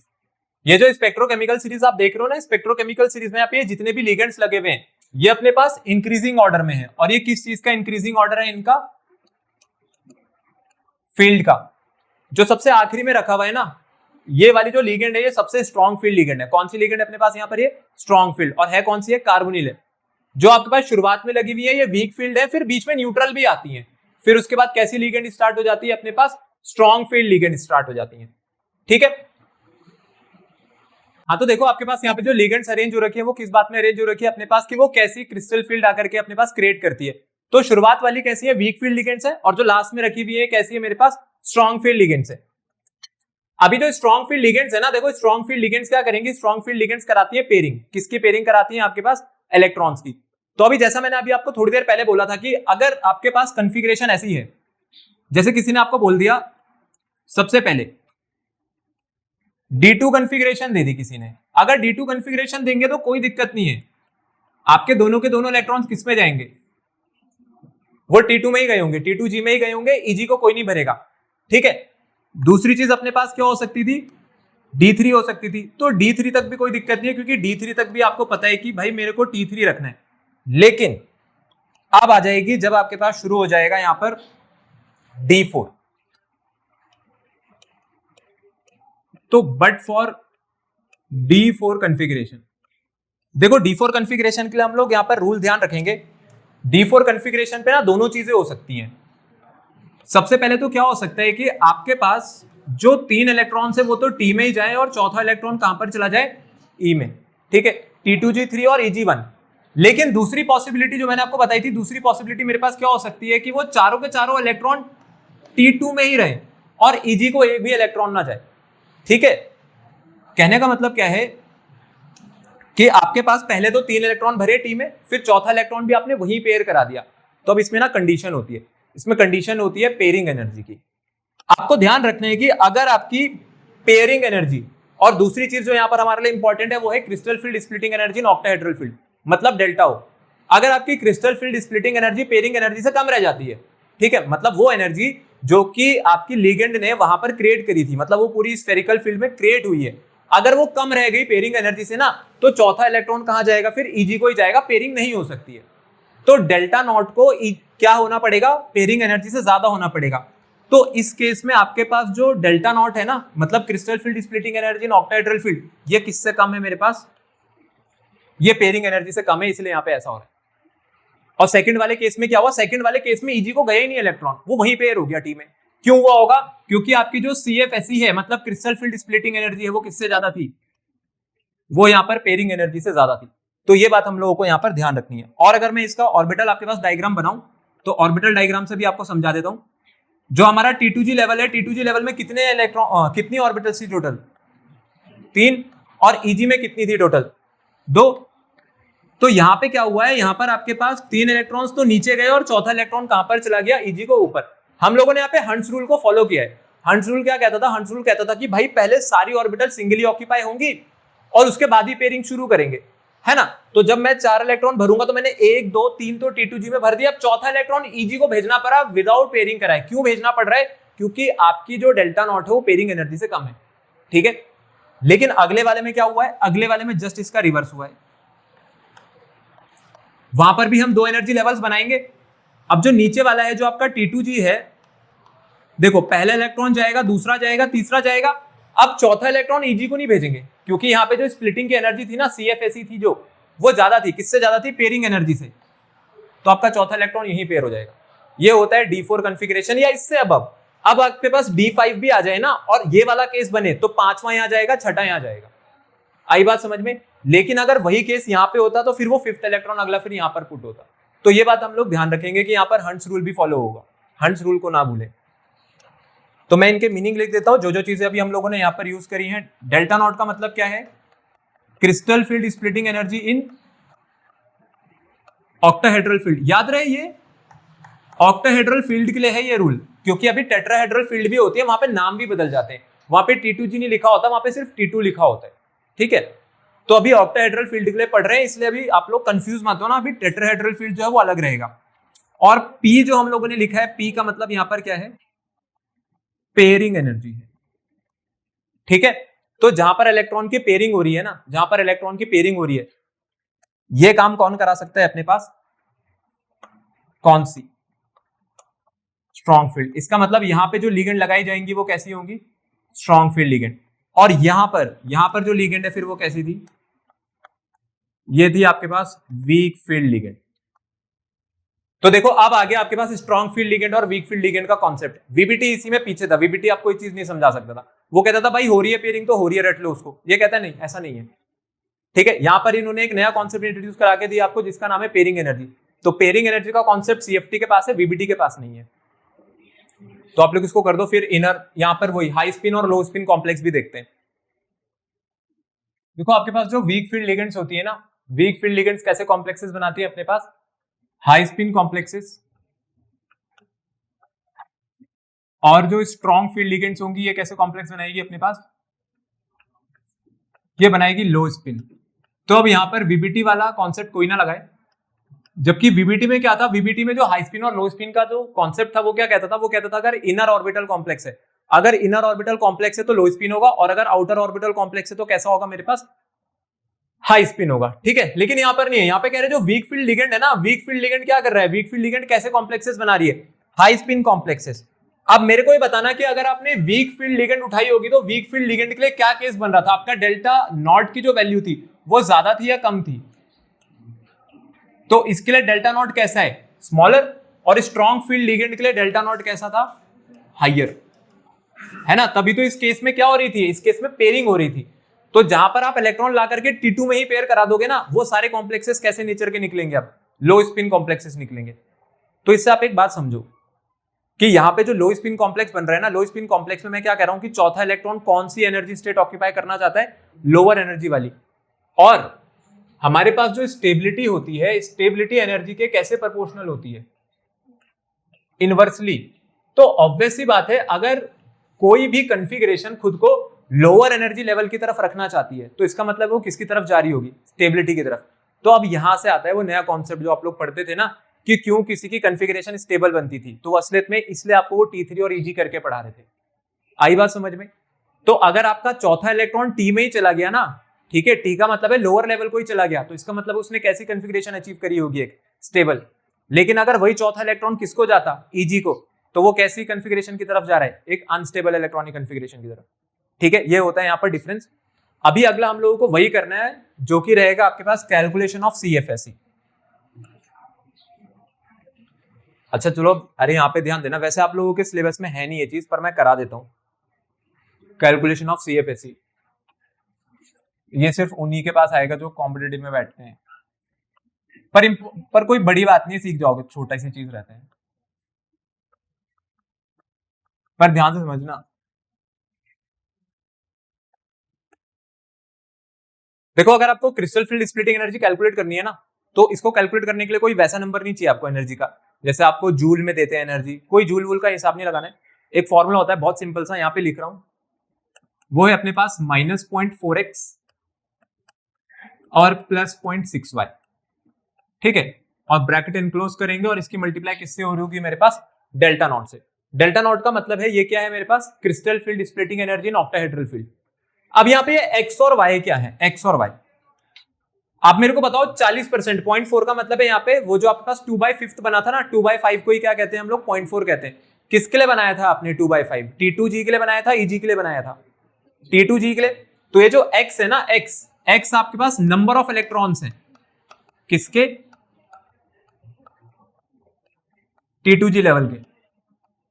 ठीक है, और वैसे जो y है ना, y क्या है यहाँ पर, ये भी नंबर ऑफ इलेक्ट्रॉन्स हैं, बट किसके, EG लेवल के। बस इतना ही करना है आपको। क्या करना है, जो सेंट्रल मेटल एटम है, सेंट्रल मेटल एटम के पास आपको पता होना चाहिए कि भाई ये कॉन्फ़िगरेशन क्या बना रहा है। ठीक है, अब वो अलग बात है, देखो कि हम लोग अभी यहां पर एक दो केस आपको मैं बना करके दिखाऊंगा, एक जगह वीक फील्ड का कॉन्सेप्ट लगाएंगे, एक जगह स्ट्रॉन्ग फील्ड का, सेम कॉन्फ़िगरेशन के लिए, और आपके पास किसकी वैल्यू निकल करके आएगी, CFSE की। ध्यान रहे, ये जो एनर्जी की वैल्यू है, ये जितनी कम बनेगी उतना आपका फायदा है। ठीक है, जितनी कम रहेगी उतनी ज्यादा स्टेबल इलेक्ट्रॉनिक कॉन्फ़िगरेशन की तरफ आप आगे बढ़ोगे। चलो, अभी हम लोग इसमें जो नेक्स्ट टॉपिक आपका करने जा रहे हैं, रहेगी अपने पास calculation of crystal field splitting energy. मतलब अभी ऑक्टाहेड्रल फील्ड के लिए देखेंगे, डेल्टा नॉट को यहाँ पर निकालेंगे। मैंने यहाँ पे कॉन्फ़िगरेशन लिखी है D4 से लेकर के D8 तक। ठीक है, D1, D2, D3 को क्यों नहीं चेक कर रहे हैं, क्योंकि आपको भी पता है कि अगर मेरे पास D1 है, D2 है, D3 है, तो कोई फर्क नहीं पड़ेगा, चाहे आप स्ट्रॉन्ग फील्ड लिगेंड लाओ या वीक फील्ड लिगेंड लाओ, पहले 3 इलेक्ट्रॉन को जाना T2G में ही है। अब जो चौथा इलेक्ट्रॉन है ना, चौथे इलेक्ट्रॉन से क्या होता है, चौथे इलेक्ट्रॉन से 2 चॉइस होती है आपके पास, मतलब D4 कॉन्फ़िगरेशन से 2 चॉइस क्या होती है, या तो वो फोर्थ इलेक्ट्रॉन वही लोअर एनर्जी लेवल में पेयर हो जाए, मतलब T2G में पेयर हो जाए, या फिर वो निकल करके कहां पे चले जाए, अपने पास हायर एनर्जी लेवल में। तो अगर लो स्पिन कॉम्प्लेक्स बनाए, तो लो स्पिन कॉम्प्लेक्स का मतलब कैसा है, ये अपने पास ये स्ट्रॉन्ग फील्ड लिगेंड रही होगी यहाँ पर, है ना। लो स्पिन कॉम्प्लेक्सेस को कौन बनाती है अपने पास, स्ट्रॉन्ग फील्ड लिगेंड बनाती है। और स्ट्रॉन्ग फील्ड लिगेंड के केस में क्या हुआ करती थी आपके पास, पेयरिंग। स्ट्रॉन्ग फील्ड लिगेंड के केस में क्या दिखानी होती है आपको, पेयरिंग हो जाएगी। तो ये जो D4 कॉन्फ़िगरेशन है ना, देखो D4 कॉन्फ़िगरेशन के लिए अगर मैं यहां पर आपके सामने एक बनाऊंगा, ये T2G, और वैसे ही मेरे पास 2 ऑर्बिटल हो जाएंगी अपर एनर्जी लेवल की, जो कि क्या रहा होगा, EG। ठीक है, तो आपका पहला, दूसरा और तीसरा इलेक्ट्रॉन तो इस तरीके से जाना चाहिए। अच्छा, चौथा इलेक्ट्रॉन क्या होगा, क्या चौथे इलेक्ट्रॉन को EG में भेजेंगे क्या, नहीं, चौथा इलेक्ट्रॉन आपके पास कहां पेयर हो जाएगा, यहीं पर T2G में ही पेयर हो जाएगा। ठीक है, पहले मैं सबकी कॉन्फ़िगरेशन भर रहा हूं एक साथ, फिर उसके बाद सबकी CFSE भी कैलकुलेट करेंगे, जो आपको कल यहां पर फॉर्मूला बताया गया था उससे। चलो D5 के लिए आ जाते हैं, यहां पर D5 को देख लेते हैं, D5 पर क्या होगा, उसको थोड़ा सा ऊपर कर देते हैं।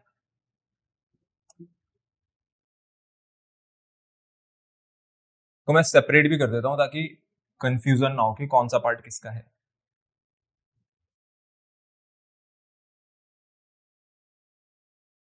चलो अभी आ जाते हैं यहां पर D5 पर। सिमिलरली D5 को भी देखेंगे, T2G रहेगा, फिर ऊपर हम लोगों को बनाना चाहिए यहाँ पर EG। D5 में पहला, दूसरा, तीसरा इलेक्ट्रॉन, चौथा और पांचवा भी यहीं पर आ जाएगा। सिमिलरली D6 के लिए आते हैं, तो 1 2 3 4 5 6। ठीक है, इस बार भी ये बेचारा EG खाली ही रह गया। लेकिन अब जब D7 बनेगी, देखो D7 पे आप लोगों को ध्यान देना है, D7 पे क्या होगा इस बार बताओ। जब हम लोग D7 पर आएंगे, तो D7 में मेरे पास 3 ऑर्बिटल के रीजन तो यहां पर नीचे लोअर एनर्जी पर है, बाकी 2 हाइयर वाले हैं। तो जब मैं 1 2 3 और उसके बाद 4 5 6 इलेक्ट्रॉन अब मैंने भर दिए ना। तो इस बार आपको जो 7वां इलेक्ट्रॉन है वो कहां भेजना पड़ेगा, वो आपको ईजी में ही भेजना पड़ेगा। तो D7 से अगर आप पेयरिंग भी करा देते हो तब भी ईजी को एक इलेक्ट्रॉन मिल ही जाएगा। और लास्ट वाला कौन सा है मेरे पास, लास्ट वाली कॉन्फ़िगरेशन है, जरा इसको D8 को भी देख लेते हैं। तो D8 पर भी क्या रहा होगा, D8 पर भी आपने 6 इलेक्ट्रॉन तो कहां भर दिए होंगे, ये 6 इलेक्ट्रॉन आपने भर दिए होंगे T2G में। ये T2G में आपके पास 6 इलेक्ट्रॉन आ गए और बाकी के बचे हुए 2 इलेक्ट्रॉन कहां पर चले जाएंगे, ऊपर ईजी में। अच्छा ध्यान रहे कोई ये गलती ना कर दे कि जो 2 इलेक्ट्रॉन जा रहे कहीं आप ईजी में पहले में ही 2 भर दो। ठीक है, कल भी मैंने आपको बोला था कि हंट्स रूल को हम लोग फॉलो करेंगे तो पेयरिंग तब तक स्टार्ट नहीं होगी जब तक सारी ऑर्बिटल सिंगली ऑक्यूपाई नहीं हो जाती है। तो देखो ये अपने पास यहां से कॉन्फ़िगरेशन निकल करके आ गई 5 D4 से लेकर के D8 तक की। ठीक है, और ये किसके लिए बनाया मैंने अभी यहाँ पर अपने पास, लो स्पिन कॉम्प्लेक्स के लिए, स्ट्रॉन्ग फील्ड लिगेंड के लिए। अब ये मैं आपको इसलिए समझा रहा हूं क्योंकि अब आपको वो काफी सारे जो आंसर्स हैं जो अभी तक आपसे मिस आउट होते थे D एंड F ब्लॉक में, अब आपको वो मिलने लग जाएंगे। चलो क्रिस्टल फील्ड स्प्लिटिंग एनर्जी को कैलकुलेट करते हैं। क्रिस्टल फील्ड स्प्लिटिंग एनर्जी का अगर हम लोग फॉर्मूला देखें तो क्या फॉर्मूला हुआ करता था इसका, -0.4x प्लस 0.6y, यही था, -0.4x और प्लस 0.6y, जहां पर x क्या था, number of electrons in the T2G level, और y क्या था, number of electrons in the EG level. तो अगर यहां पर CFSE कैलकुलेट होगी तो यहां पर जो CFSE है मींस जो डेल्टा नॉट की वैल्यू है इस वाले केस में बताओ कितनी आ जाएगी। EG को तो कोई इलेक्ट्रॉन गया ही नहीं तो y वाला पार्ट तो हटा दो, 0.6 इंटू 0 तो वो तो 0 ही हो जाएगा। तो यहाँ पे जो वैल्यू निकल करके आएगी वो कितनी आएगी, -0.4। और कितने इलेक्ट्रॉन है आपकी T2G लेवल के पास, 4 इलेक्ट्रॉन है ना। कितना आ जाएगा यहां से आंसर मेरे पास, -1.6। तो डेल्टा नॉट कितनी आ गई पहले केस में, -1.6। सेकंड वाला केस देखते हैं, सेकंड वाले में कितनी आ जाएगी, -0.4 इंटू 5, कितनी आ गई अपने पास, -2। ठीक है, फिर उसके बाद डेल्टा नॉट यहां पर देखेंगे तो ये बन जाएगा -0.4 इंटू 6, कितना आ जाएगा यहां से आंसर, माइनस का 2.4। और यहां पर डेल्टा नॉट देखो अब कितनी हो गई, यहां पर दोनों की जरूरत पड़ेगी, -0.4 इंटू 6 और प्लस 0.6 इंटू वाई। वाई में कितना है, एक ही इलेक्ट्रॉन है, तो 0.6 इंटू 1 करूंगा तो वो क्या आ जाएगा अपने पास, 0.6 ही आ जाएगा। तो 6 इंटू 0.4 कितना बनेगा, ये बन गया माइनस का 2.4, और माइनस के 2.4 में क्या ऐड हो रहा है, 0.6। तो इसका मतलब है 2.4 में से अगर 0.6 जाएगा तो आंसर कितना आएगा, 1.8। लेकिन साइन किसका लगेगा यहाँ पर, माइनस का। फिर नीचे वाले केस में डेल्टा नॉट कैलकुलेट कर देते हैं। यहाँ पर डेल्टा नॉट कितना आ गया मेरे पास, ये आ जाएगा -0.4 इंटू 6 और प्लस 6 इंटू वाई। वाई की मतलब है कि ईजी में कितने इलेक्ट्रॉन इस बार, 2 है, तो -0.24 और प्लस 1.2। ठीक है, दोनों एक दूसरे के हाफ है, तो यहां से आंसर कितने निकल कर आ गया, -1.2। ठीक है, तो आई यहां तक ये चीज समझ में आई जो अभी तक हम लोगों ने यहां पर किया है।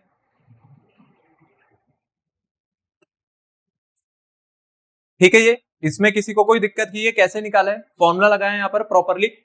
तो अब ये जो वैल्यूज अभी हमने यहाँ पे लिखी है ना, कल मैंने आपको एक बात कही थी, मैंने आपको क्या कहा था कि जो स्टेबिलिटी होती है वो स्टेबिलिटी किसके इनवर्सली प्रोपोर्शनल होती है मेरे पास, एनर्जी के। लेकिन अब आप मेरे को यहाँ पर बताना कि एनर्जी तो मिनिमम चाहिए मेरे को। अब मैं आपसे पूछता हूं कि इसमें सबसे छोटी वैल्यू कौन सी एनर्जी की, सबसे छोटी वैल्यू एनर्जी की क्या आंसर रहेगा, सबसे छोटी वैल्यू -1.2। यही आपके पास जो सबसे छोटी एनर्जी की वैल्यू है वो कौन सी है यहाँ पर, -2.4। क्योंकि जो नंबर नेगेटिव में होता है ना, तो नंबर नेगेटिव में जब जितना बड़ा हो जाएगा तो उसका मैग्नीट्यूड उतना छोटा हो जाता है। ठीक है, उस वाली चीज को ध्यान रखना है। यहाँ पे साइन नेगेटिव का लगा हुआ है तो ध्यान रहे -2.4 यहाँ पे सबसे छोटी वैल्यू है। पर चलो अभी तो हमने क्योंकि एक ही पार्ट करा इसलिए कोई आंसर नहीं देंगे। अभी हमारे पास जो दूसरी कॉन्फ़िगरेशन बची हुई है वो किसकी बची हुई है, हाई स्पिन या फिर वीक फील्ड लिगेंड के लिए। तो जरा यहाँ पे वीक फील्ड लिगेंड के लिए केस बनाते हैं D4 का। चलो मेरे को यहाँ पे बताओ, जब हम लोग D4 भरेंगे तो क्या होगा, अगर आपकी वीक फील्ड लिगेंड है तो ऑब्वियसली बात है जो चौथा इलेक्ट्रॉन है वो किसको भेजना पड़ेगा आपको, EG को। वो T2G में तो पेयर नहीं हुआ होगा। अब इसी तरीके करके फटाफट सबकी कॉन्फ़िगरेशन फिल कर देते हैं पहले। ठीक है, पहले कॉन्फ़िगरेशन भरेंगे उसके बाद CFSE कैलकुलेट करेंगे। फिर यहाँ पे टोटल मेरे को 5 इलेक्ट्रॉन्स भरने, तो पहला, दूसरा, तीसरा, फिर चौथा, पांचवा।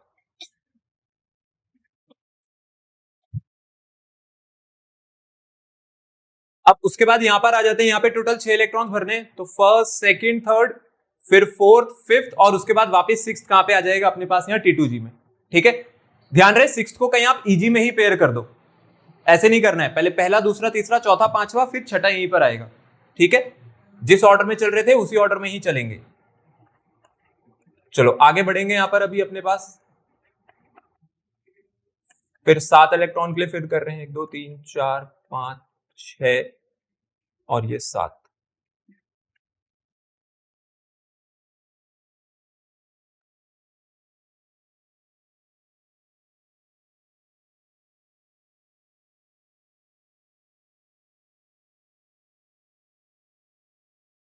बाकी आपके पास अगर टोटल 8 इलेक्ट्रॉन से 3 4 5 6 7 8, ठीक है।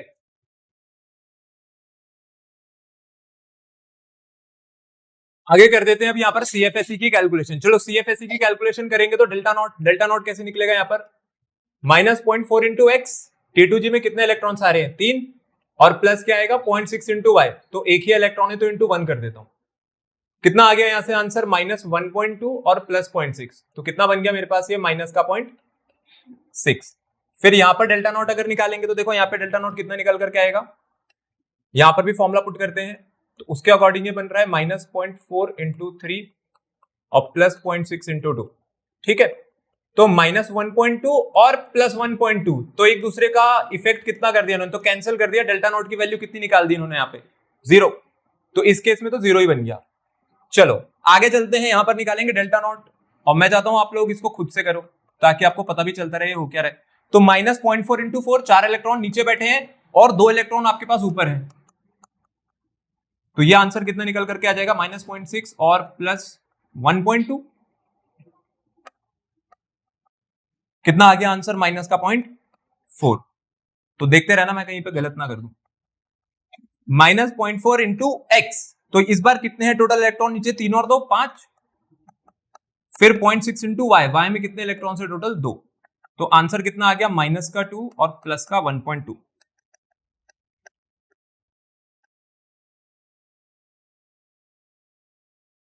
ये लो, ये आंसर आ रहा है यहां से माइनस का 0.8, ये आ गया। फिर लास्ट वाला डेल्टा नॉट बचा हुआ है -0.4 इंटू एक्स, इस बार तो भाई नीचे पूरे के पूरे 6 भरे हुए हैं, प्लस 0.6 इंटू 2,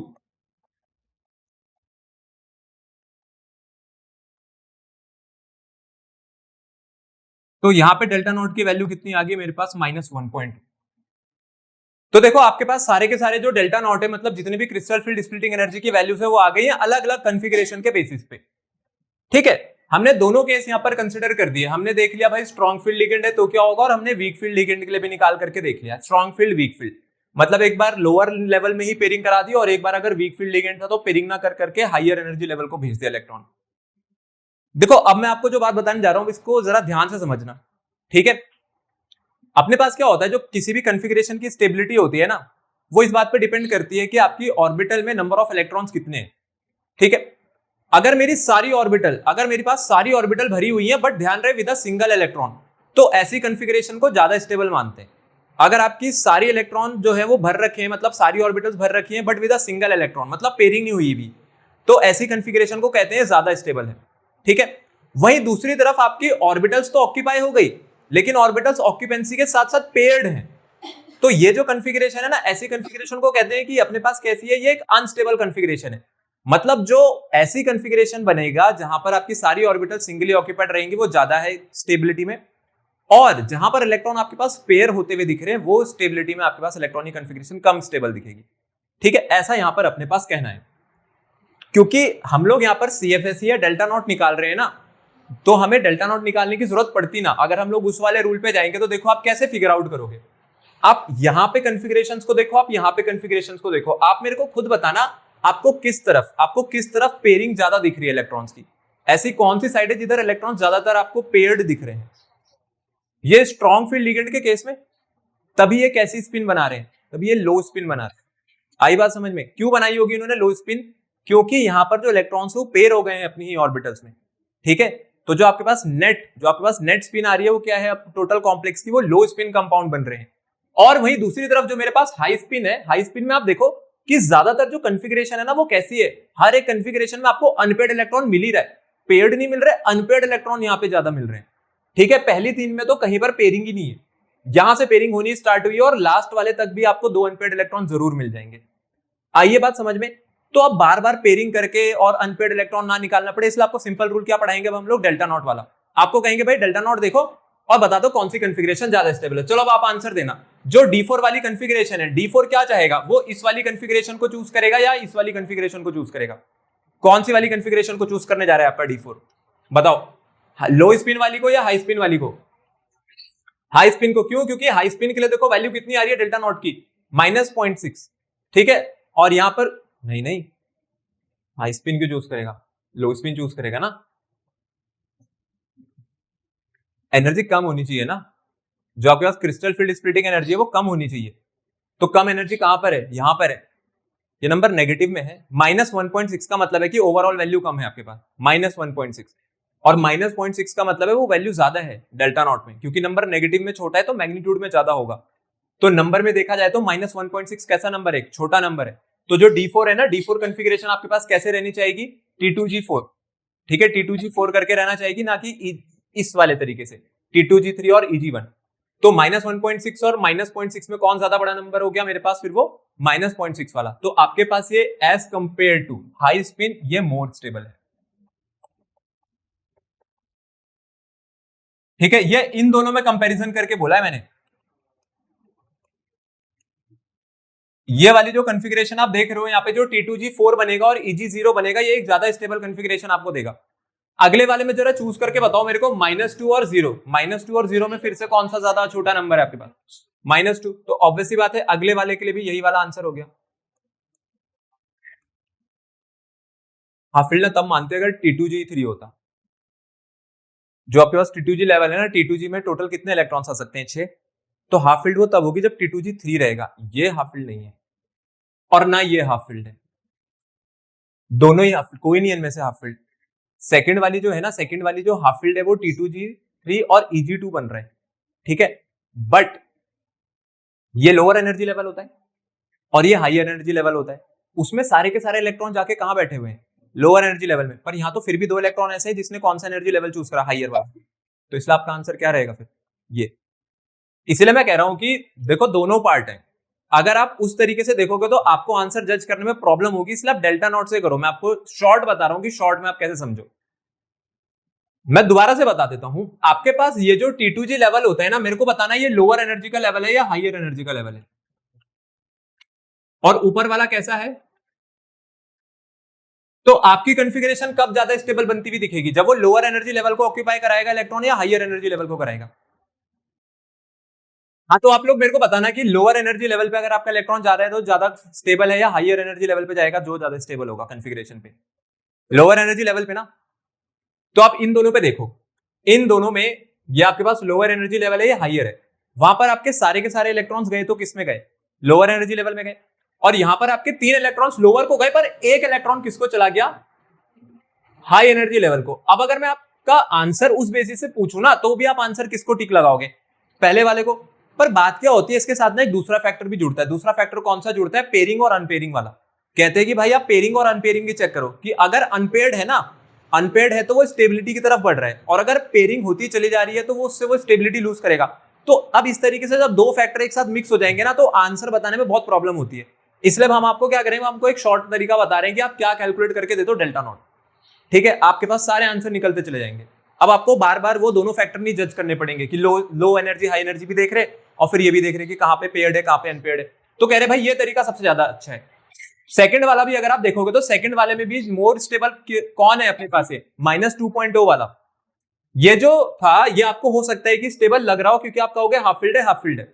ठीक है, ये भी हाफ फील्ड है ये भी हाफ फील्ड है, बट इसमें जो 2 इलेक्ट्रॉन्स हैं जो हाफ फील्ड है भी EG के, वो कौन सी एनर्जी लेवल को चले गए हैं, वो हाइयर एनर्जी लेवल को चले गए हैं। ये उन ऑर्बिटल से बैठे हुए हैं जो कि ज्यादा रिपेल हुई थी। तो इस तरीके से आप लोगों को यहाँ पर जो है आंसर वो चूज करते हुए चले जाने हैं। ठीक है, बाकी अगले पे आ जाएंगे। यहाँ पर ये है मेरे पास जो D6 है, D6 में देखो, D6 में भी आंसर कौन सा रहेगा, माइनस का 2.4, ये भी ज्यादा स्टेबल निकल करके आ जाएगी। और -1.8 और 0.8 में कौन सा नंबर ज्यादा छोटा है, -1.8। ठीक है, अब आ जाते हैं लास्ट वाले पर। देखो लास्ट वाले में क्या है, लास्ट वाली जो कॉन्फ़िगरेशन है वो है D8। तो वो कॉन्फ़िगरेशन ही एक जैसी है, चाहे आप स्ट्रॉन्ग फील्ड लिगेंड लगाओ चाहे आप वीक फील्ड लिगेंड लगाओ। ठीक है, इसमें अपने पास चाहे स्ट्रॉन्ग फील्ड का केस बने चाहे वीक फील्ड का केस बने, वो दोनों एक ही बात है। दोनों जगह सेम कॉन्फ़िगरेशन बनाता हुआ आपको दिख जाएगा। तो ये होता है calculation of CFSE for different configurations. लिख दो आप लोग इसको।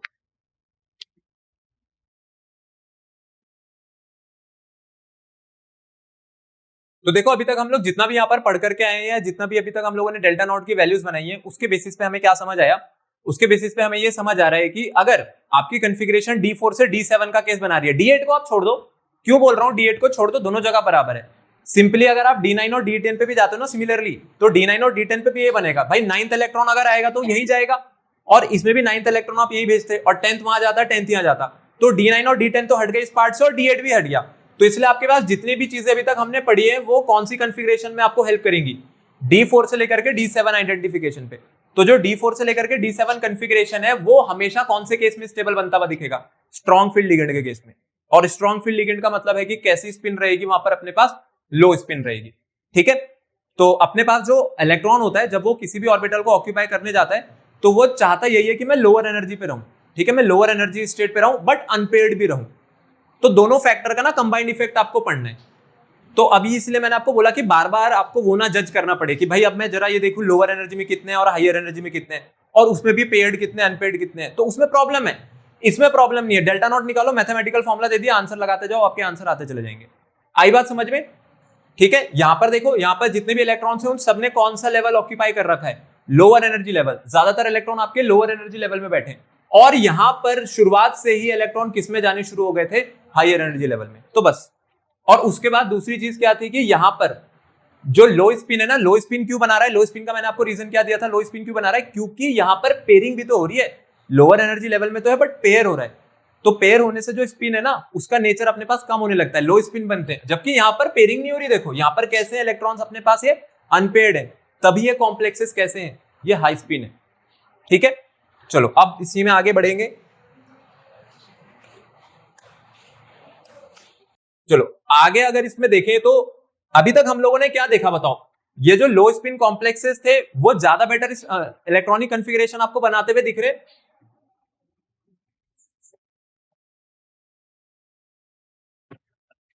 तो लो स्पिन कॉम्प्लेक्सेस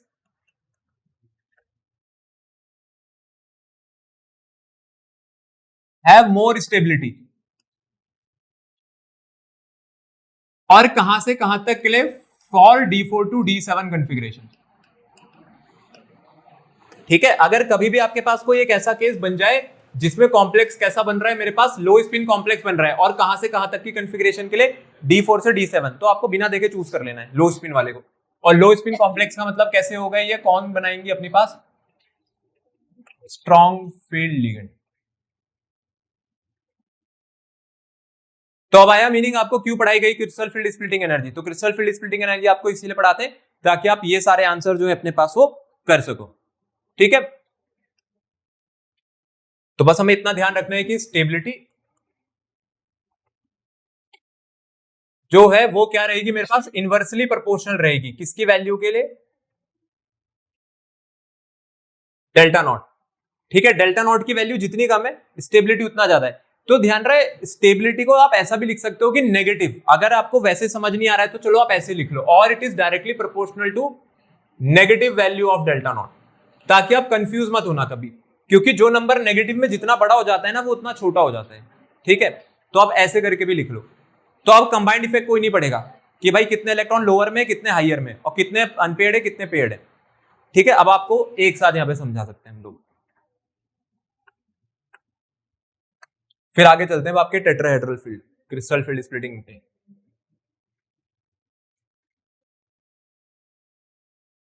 तो जैसे अभी हम लोग यहाँ पर ऑक्टाहेड्रल फील्ड की स्प्लिटिंग खत्म करके आ रहे हैं, वैसे भी आपके पास दूसरा टॉपिक आ जाता है क्रिस्टल फील्ड स्प्लिटिंग इन टेट्राहेड्रल फील्ड। ठीक है, टेट्राहेड्रल फील्ड में अगर हम लोग स्प्लिटिंग देखें तो टेट्राहेड्रल में आपको भी पता है कि कोऑर्डिनेशन नंबर कितना रहता है वहां पे? 4। और ऑक्टाहेड्रल के लिए कितना रहता था अपने पास? Coordination number 6। यहाँ पे ज्यादा चेंज नहीं है। ज्यादा चेंज होने का मतलब ये है कि डायग्राम आपको वैसे ही बनाना, बस एक छोटा सा चेंज है। वो छोटा सा चेंज क्या है कि आपको रिवर्स कर देना है इस बार। पिछली बार पहले 3 ऑर्बिटल्स कहां चले गए थे? लोअर एनर्जी लेवल पर। इस बार पहले 3 हायर एनर्जी लेवल पे जाएंगे और अगले 2 लोअर एनर्जी लेवल पर आएंगे। और ये टेट्राहेड्रल फील्ड में होता है, मतलब लिगेंड्स की टेट्राहेड्रल क्रिस्टल फील्ड में या क्रिस्टल स्फेरिकल फील्ड में। तो हम लोग वही सेम ही डायग्राम प्लॉट करेंगे। सबसे पहले तो वो डी की आपकी 5 ऑर्बिटल्स दिखाएंगे, है ना। ये अपने पास ग्राउंड स्टेट हो गई है।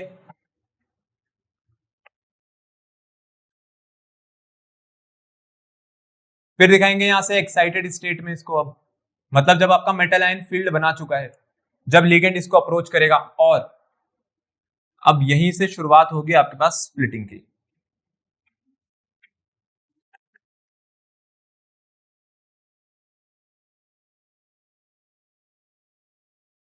तो इस बार जो पहले 3 ऑर्बिटल्स हैं वो कहां चले गए अपने पास? पहले 3 ऑर्बिटल्स चले गए आपके पास हाइयर एनर्जी लेवल को,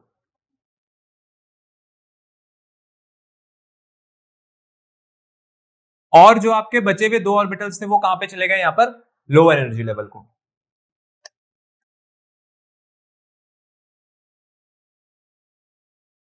तो ये हो गई मेरे पास d orbitals of free metal ion. अब ये डी ऑर्बिटल्स की एवरेज एनर्जी है क्योंकि एक्साइट हो चुका है।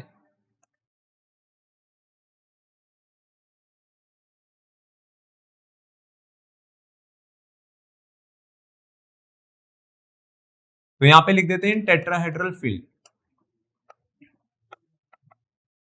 ऑफ लिगेंड्स, और ये क्या दिखाया हम लोगों ने? ये दिखाई है हम लोगों ने यहां पर स्प्लिटिंग।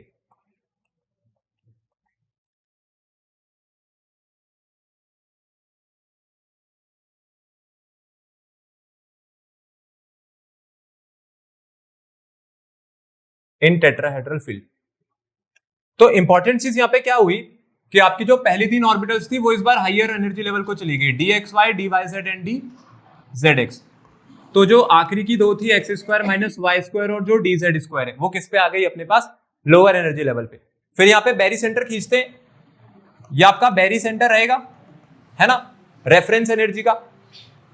तो जो पहली 3 है ना, पहली 3 क्या करेंगी? पहली 3 आपके पास 2/5 पोर्शन ले जाएंगे। किसका ले जाएंगे? 2/5 पोर्शन ऑफ डेल्टा टी। ध्यान रहे इस बार कोई इसको डेल्टा नॉट ना लिखे या डेल्टा ओ ना लिखे, इस बार लिखेंगे डेल्टा टी, मतलब क्रिस्टल फील्ड स्प्लिटिंग एनर्जी इन टेट्राहेड्रल फील्ड। तो 40% तो पॉजिटिव साइड पर है क्योंकि अपर है, और बची हुई 60% कहां पर रहेगी? नेगेटिव साइड पर। तो ये हो गया 3/5 ऑफ डेल्टा टी। आई बात समझ में? ठीक है, तो 3/5 मतलब 60% नीचे और 40% अबव द रेफरेंस एनर्जी। ये है आपके पास स्प्लिटिंग। देखो आपके पास ये जो हायर एनर्जी लेवल है, हायर एनर्जी लेवल को बोलते हैं यहाँ पे T2 और लोअर एनर्जी लेवल को यहाँ पे बोलते हैं E। ठीक है, ध्यान रहे, अब इसको कोई T2G और EG नहीं बोलेगा। यहाँ पे हायर एनर्जी लेवल का नाम T2 होता है, लोअर का EG। देखो पिछली बार क्या था? पिछली बार T2G नीचे था, EG ऊपर था। अगर इस बार रिवर्स हो रहा है तो फिर नाम में भी रिवर्स करेंगे, नीचे E को लाएंगे, ऊपर T2 भेजेंगे, बट इनके आगे G नहीं लगाएंगे। ठीक है, और एक सबसे बड़ी बात वो क्या होती है कि मेरे पास इसमें रिलेशन क्या होता है? तो आपकी जो टेट्राहेड्रल फील्ड है ना, ये मतलब स्प्लिटिंग एनर्जी जो है टेट्राहेड्रल फील्ड की, ये 4/9 होती है। किसका? ऑक्टाहेड्रल फील्ड का। तो जो डेल्टा टी की वैल्यू है वो कितनी होती है? 4/9 ऑफ डेल्टा नॉट। इसका मतलब ये है कि अगर आपको क्रिस्टल फील्ड स्प्लिटिंग एनर्जी पता है ना ऑक्टाहेड्रल फील्ड की, तो अब डेल्टा टी के लिए कोई फॉर्मुला नहीं लगाना पड़ेगा। क्यों नहीं लगाना पड़ेगा? एनर्जी निकालो, उसको किससे मल्टीप्लाई करा दो? 4/9 से, इसलिए यहाँ पे कोई फॉर्मुला नहीं है। ठीक है, वहां से कैलकुलेट करेंगे और यहाँ पे तो अपने आप ही निकल जाएगी, जैसे अभी हम लोगों ने पीछे निकाली थी, क्योंकि energy is subjected to the configuration. तो आपने ऑक्टाहेड्रल का फॉर्मुला लगाया, वैल्यू निकाली और उसकी 4/9 से मल्टीप्लाई करा दी, तो सेम चीज आ जाएगी फॉर डेल्टा टी। ठीक है, तो ये रहती है अपने पास crystal field splitting energy for tetrahedral field. एक और चीज आपको मैं यहां पर बता देता हूं कि यहां पर क्या होता है कि जो वर्ड है ना जी, आप लोगों ने देखा होगा वहां पे T2G यूज करते हैं, यहाँ पे G यूज नहीं कर रहे हैं। असलियत में जो G वर्ड्स होता है ना, वो इसलिए लगाते हैं यहाँ पर क्योंकि यहाँ पे सिमेट्री नहीं है। आपको भी पता होगा जो टेट्राहेड्रल ज्योमेट्री होती है वो सिमेट्रिकल नहीं होती है। ठीक है, टेट्राहेड्रल मतलब कैसी? वही भाई, ये ट्राइपॉड के 3 पैर नीचे और ऊपर की तरफ, अब उसमें आप सिमेट्री नहीं ढूंढ सकते, पर ऑक्टाहेड्रल में सिमेट्री थी। ठीक है, तो इसलिए वहां पे G लगता था जो कि सिमेट्री को डिनोट करता है। यहाँ पे ये लगता क्योंकि भाई इनमें सिमेट्री जो है अपने पास वो नहीं होती है। तो यहाँ पर आपके पास जो टॉपिक है अपने पास ये खत्म होता है क्रिस्टल फील्ड स्प्लिटिंग एनर्जी वाला। ठीक है, अच्छा हाँ, एक और जरूरी चीज जो इसमें रह गई है वो क्या रहेगा मेरे पास? Magnetic behaviour. ठीक है, मैग्नेटिक बिहेवियर की हम लोगों ने यहाँ पर बात नहीं करी, तो मैग्नेटिक बिहेवियर भी देख लेते हैं। तो मैग्नेटिक बिहेवियर का तो आप लोगों को रूल पता ही होगा। मैग्नेटिक बिहेवियर हम लोग कैसे कैलकुलेट करते हैं? पैरामैग्नेटिक के लिए क्या ढूंढते हैं? Unpaired electrons. और डायमैग्नेटिक के लिए क्या चाहिए, वहां पे पेयर्ड चाहिए। तो सिंपल सी बात है, यहां पर भी क्या करेंगे भाई, कॉन्फ़िगरेशन लिखेंगे, कॉन्फ़िगरेशन के बेसिस पे बता दिया जाएगा। तो अगर आपके पास अनपेयर्ड इलेक्ट्रॉन्स हैं, तो अनपेयर्ड इलेक्ट्रॉन्स का मतलब है कि पैरामैग्नेटिक जा रहा है। और इस बार ध्यान रहे कि बड़ी बात ये कोई हाइब्रिडाइजेशन का कॉन्सेप्ट लगाया ही नहीं हमने। हम ये नहीं कह रहे हाइब्रिडाइज ऑर्बिटल्स के अंदर, हम कह रहे हैं मेटल आयन की कॉन्फ़िगरेशन में अनपेयर्ड है या पेयर्ड है। और अगर आपके पास नो अनपेयर्ड इलेक्ट्रॉन, अगर कोई भी इलेक्ट्रॉन अनपेयर नहीं मिलता है, तो फिर वो क्या हो जाएगा, मेरे पास डायामैग्नेटिक हो जाएगा। ठीक है, एक बात हम लोग ध्यान रखेंगे कि ये भी आप लोग भी इस चीज को ध्यान रखना, अगर आपके इलेक्ट्रॉन्स पेयर होने लगते हैं ना, तो जो कॉम्प्लेक्स की स्पिन है ना, वो लो स्पिन की तरफ जाने लगती है। ठीक है, अगर अनपेयर्ड इलेक्ट्रॉन ज्यादा हैं तो ऐसे कॉम्प्लेक्सेस बनाते हैं हाई स्पिन। ठीक है, और अगर मैं देखूं कि मेरे पास अनपेयर्ड इलेक्ट्रॉन खत्म होने की बजाय पेयर्ड इलेक्ट्रॉन की तरफ वो बढ़ रहा है, तो ध्यान रखना कि with pairing of electrons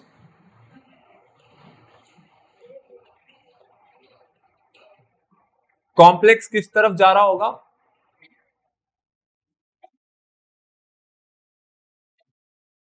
low spin. ठीक है, अगर इलेक्ट्रॉन्स की पेयरिंग होने लग जाएगी ना, तो स्पिन भी कम होने लगती है। तो ये बात भी हम लोगों को ध्यान रखनी है। बाकी तो मैग्नेटिक मूवमेंट तो आप लोग निकाल ही लोगे। मैग्नेटिक मूवमेंट का आप लोगों को फॉर्मुला पता ही है, mu equals to under root n into n plus 2। ये हम लोग पहले भी कर चुके हैं। और यूनिट क्या रहती थी अपने पास, बोर्स मैग्नेटन, जहां पे एन का मतलब क्या रहता है, नंबर ऑफ अनपेयर्ड इलेक्ट्रॉन्स।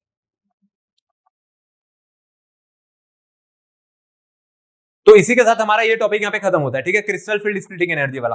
अब आपके पास इस चैप्टर में जो लास्ट पार्ट बचा है वो बचेगा मेरे पास, एक तो रहेगी मेटल कार्बोनिल बॉन्डिंग, ठीक है, और दूसरा रहेगा कलर ऑफ कोऑर्डिनेशन कंपाउंड्स।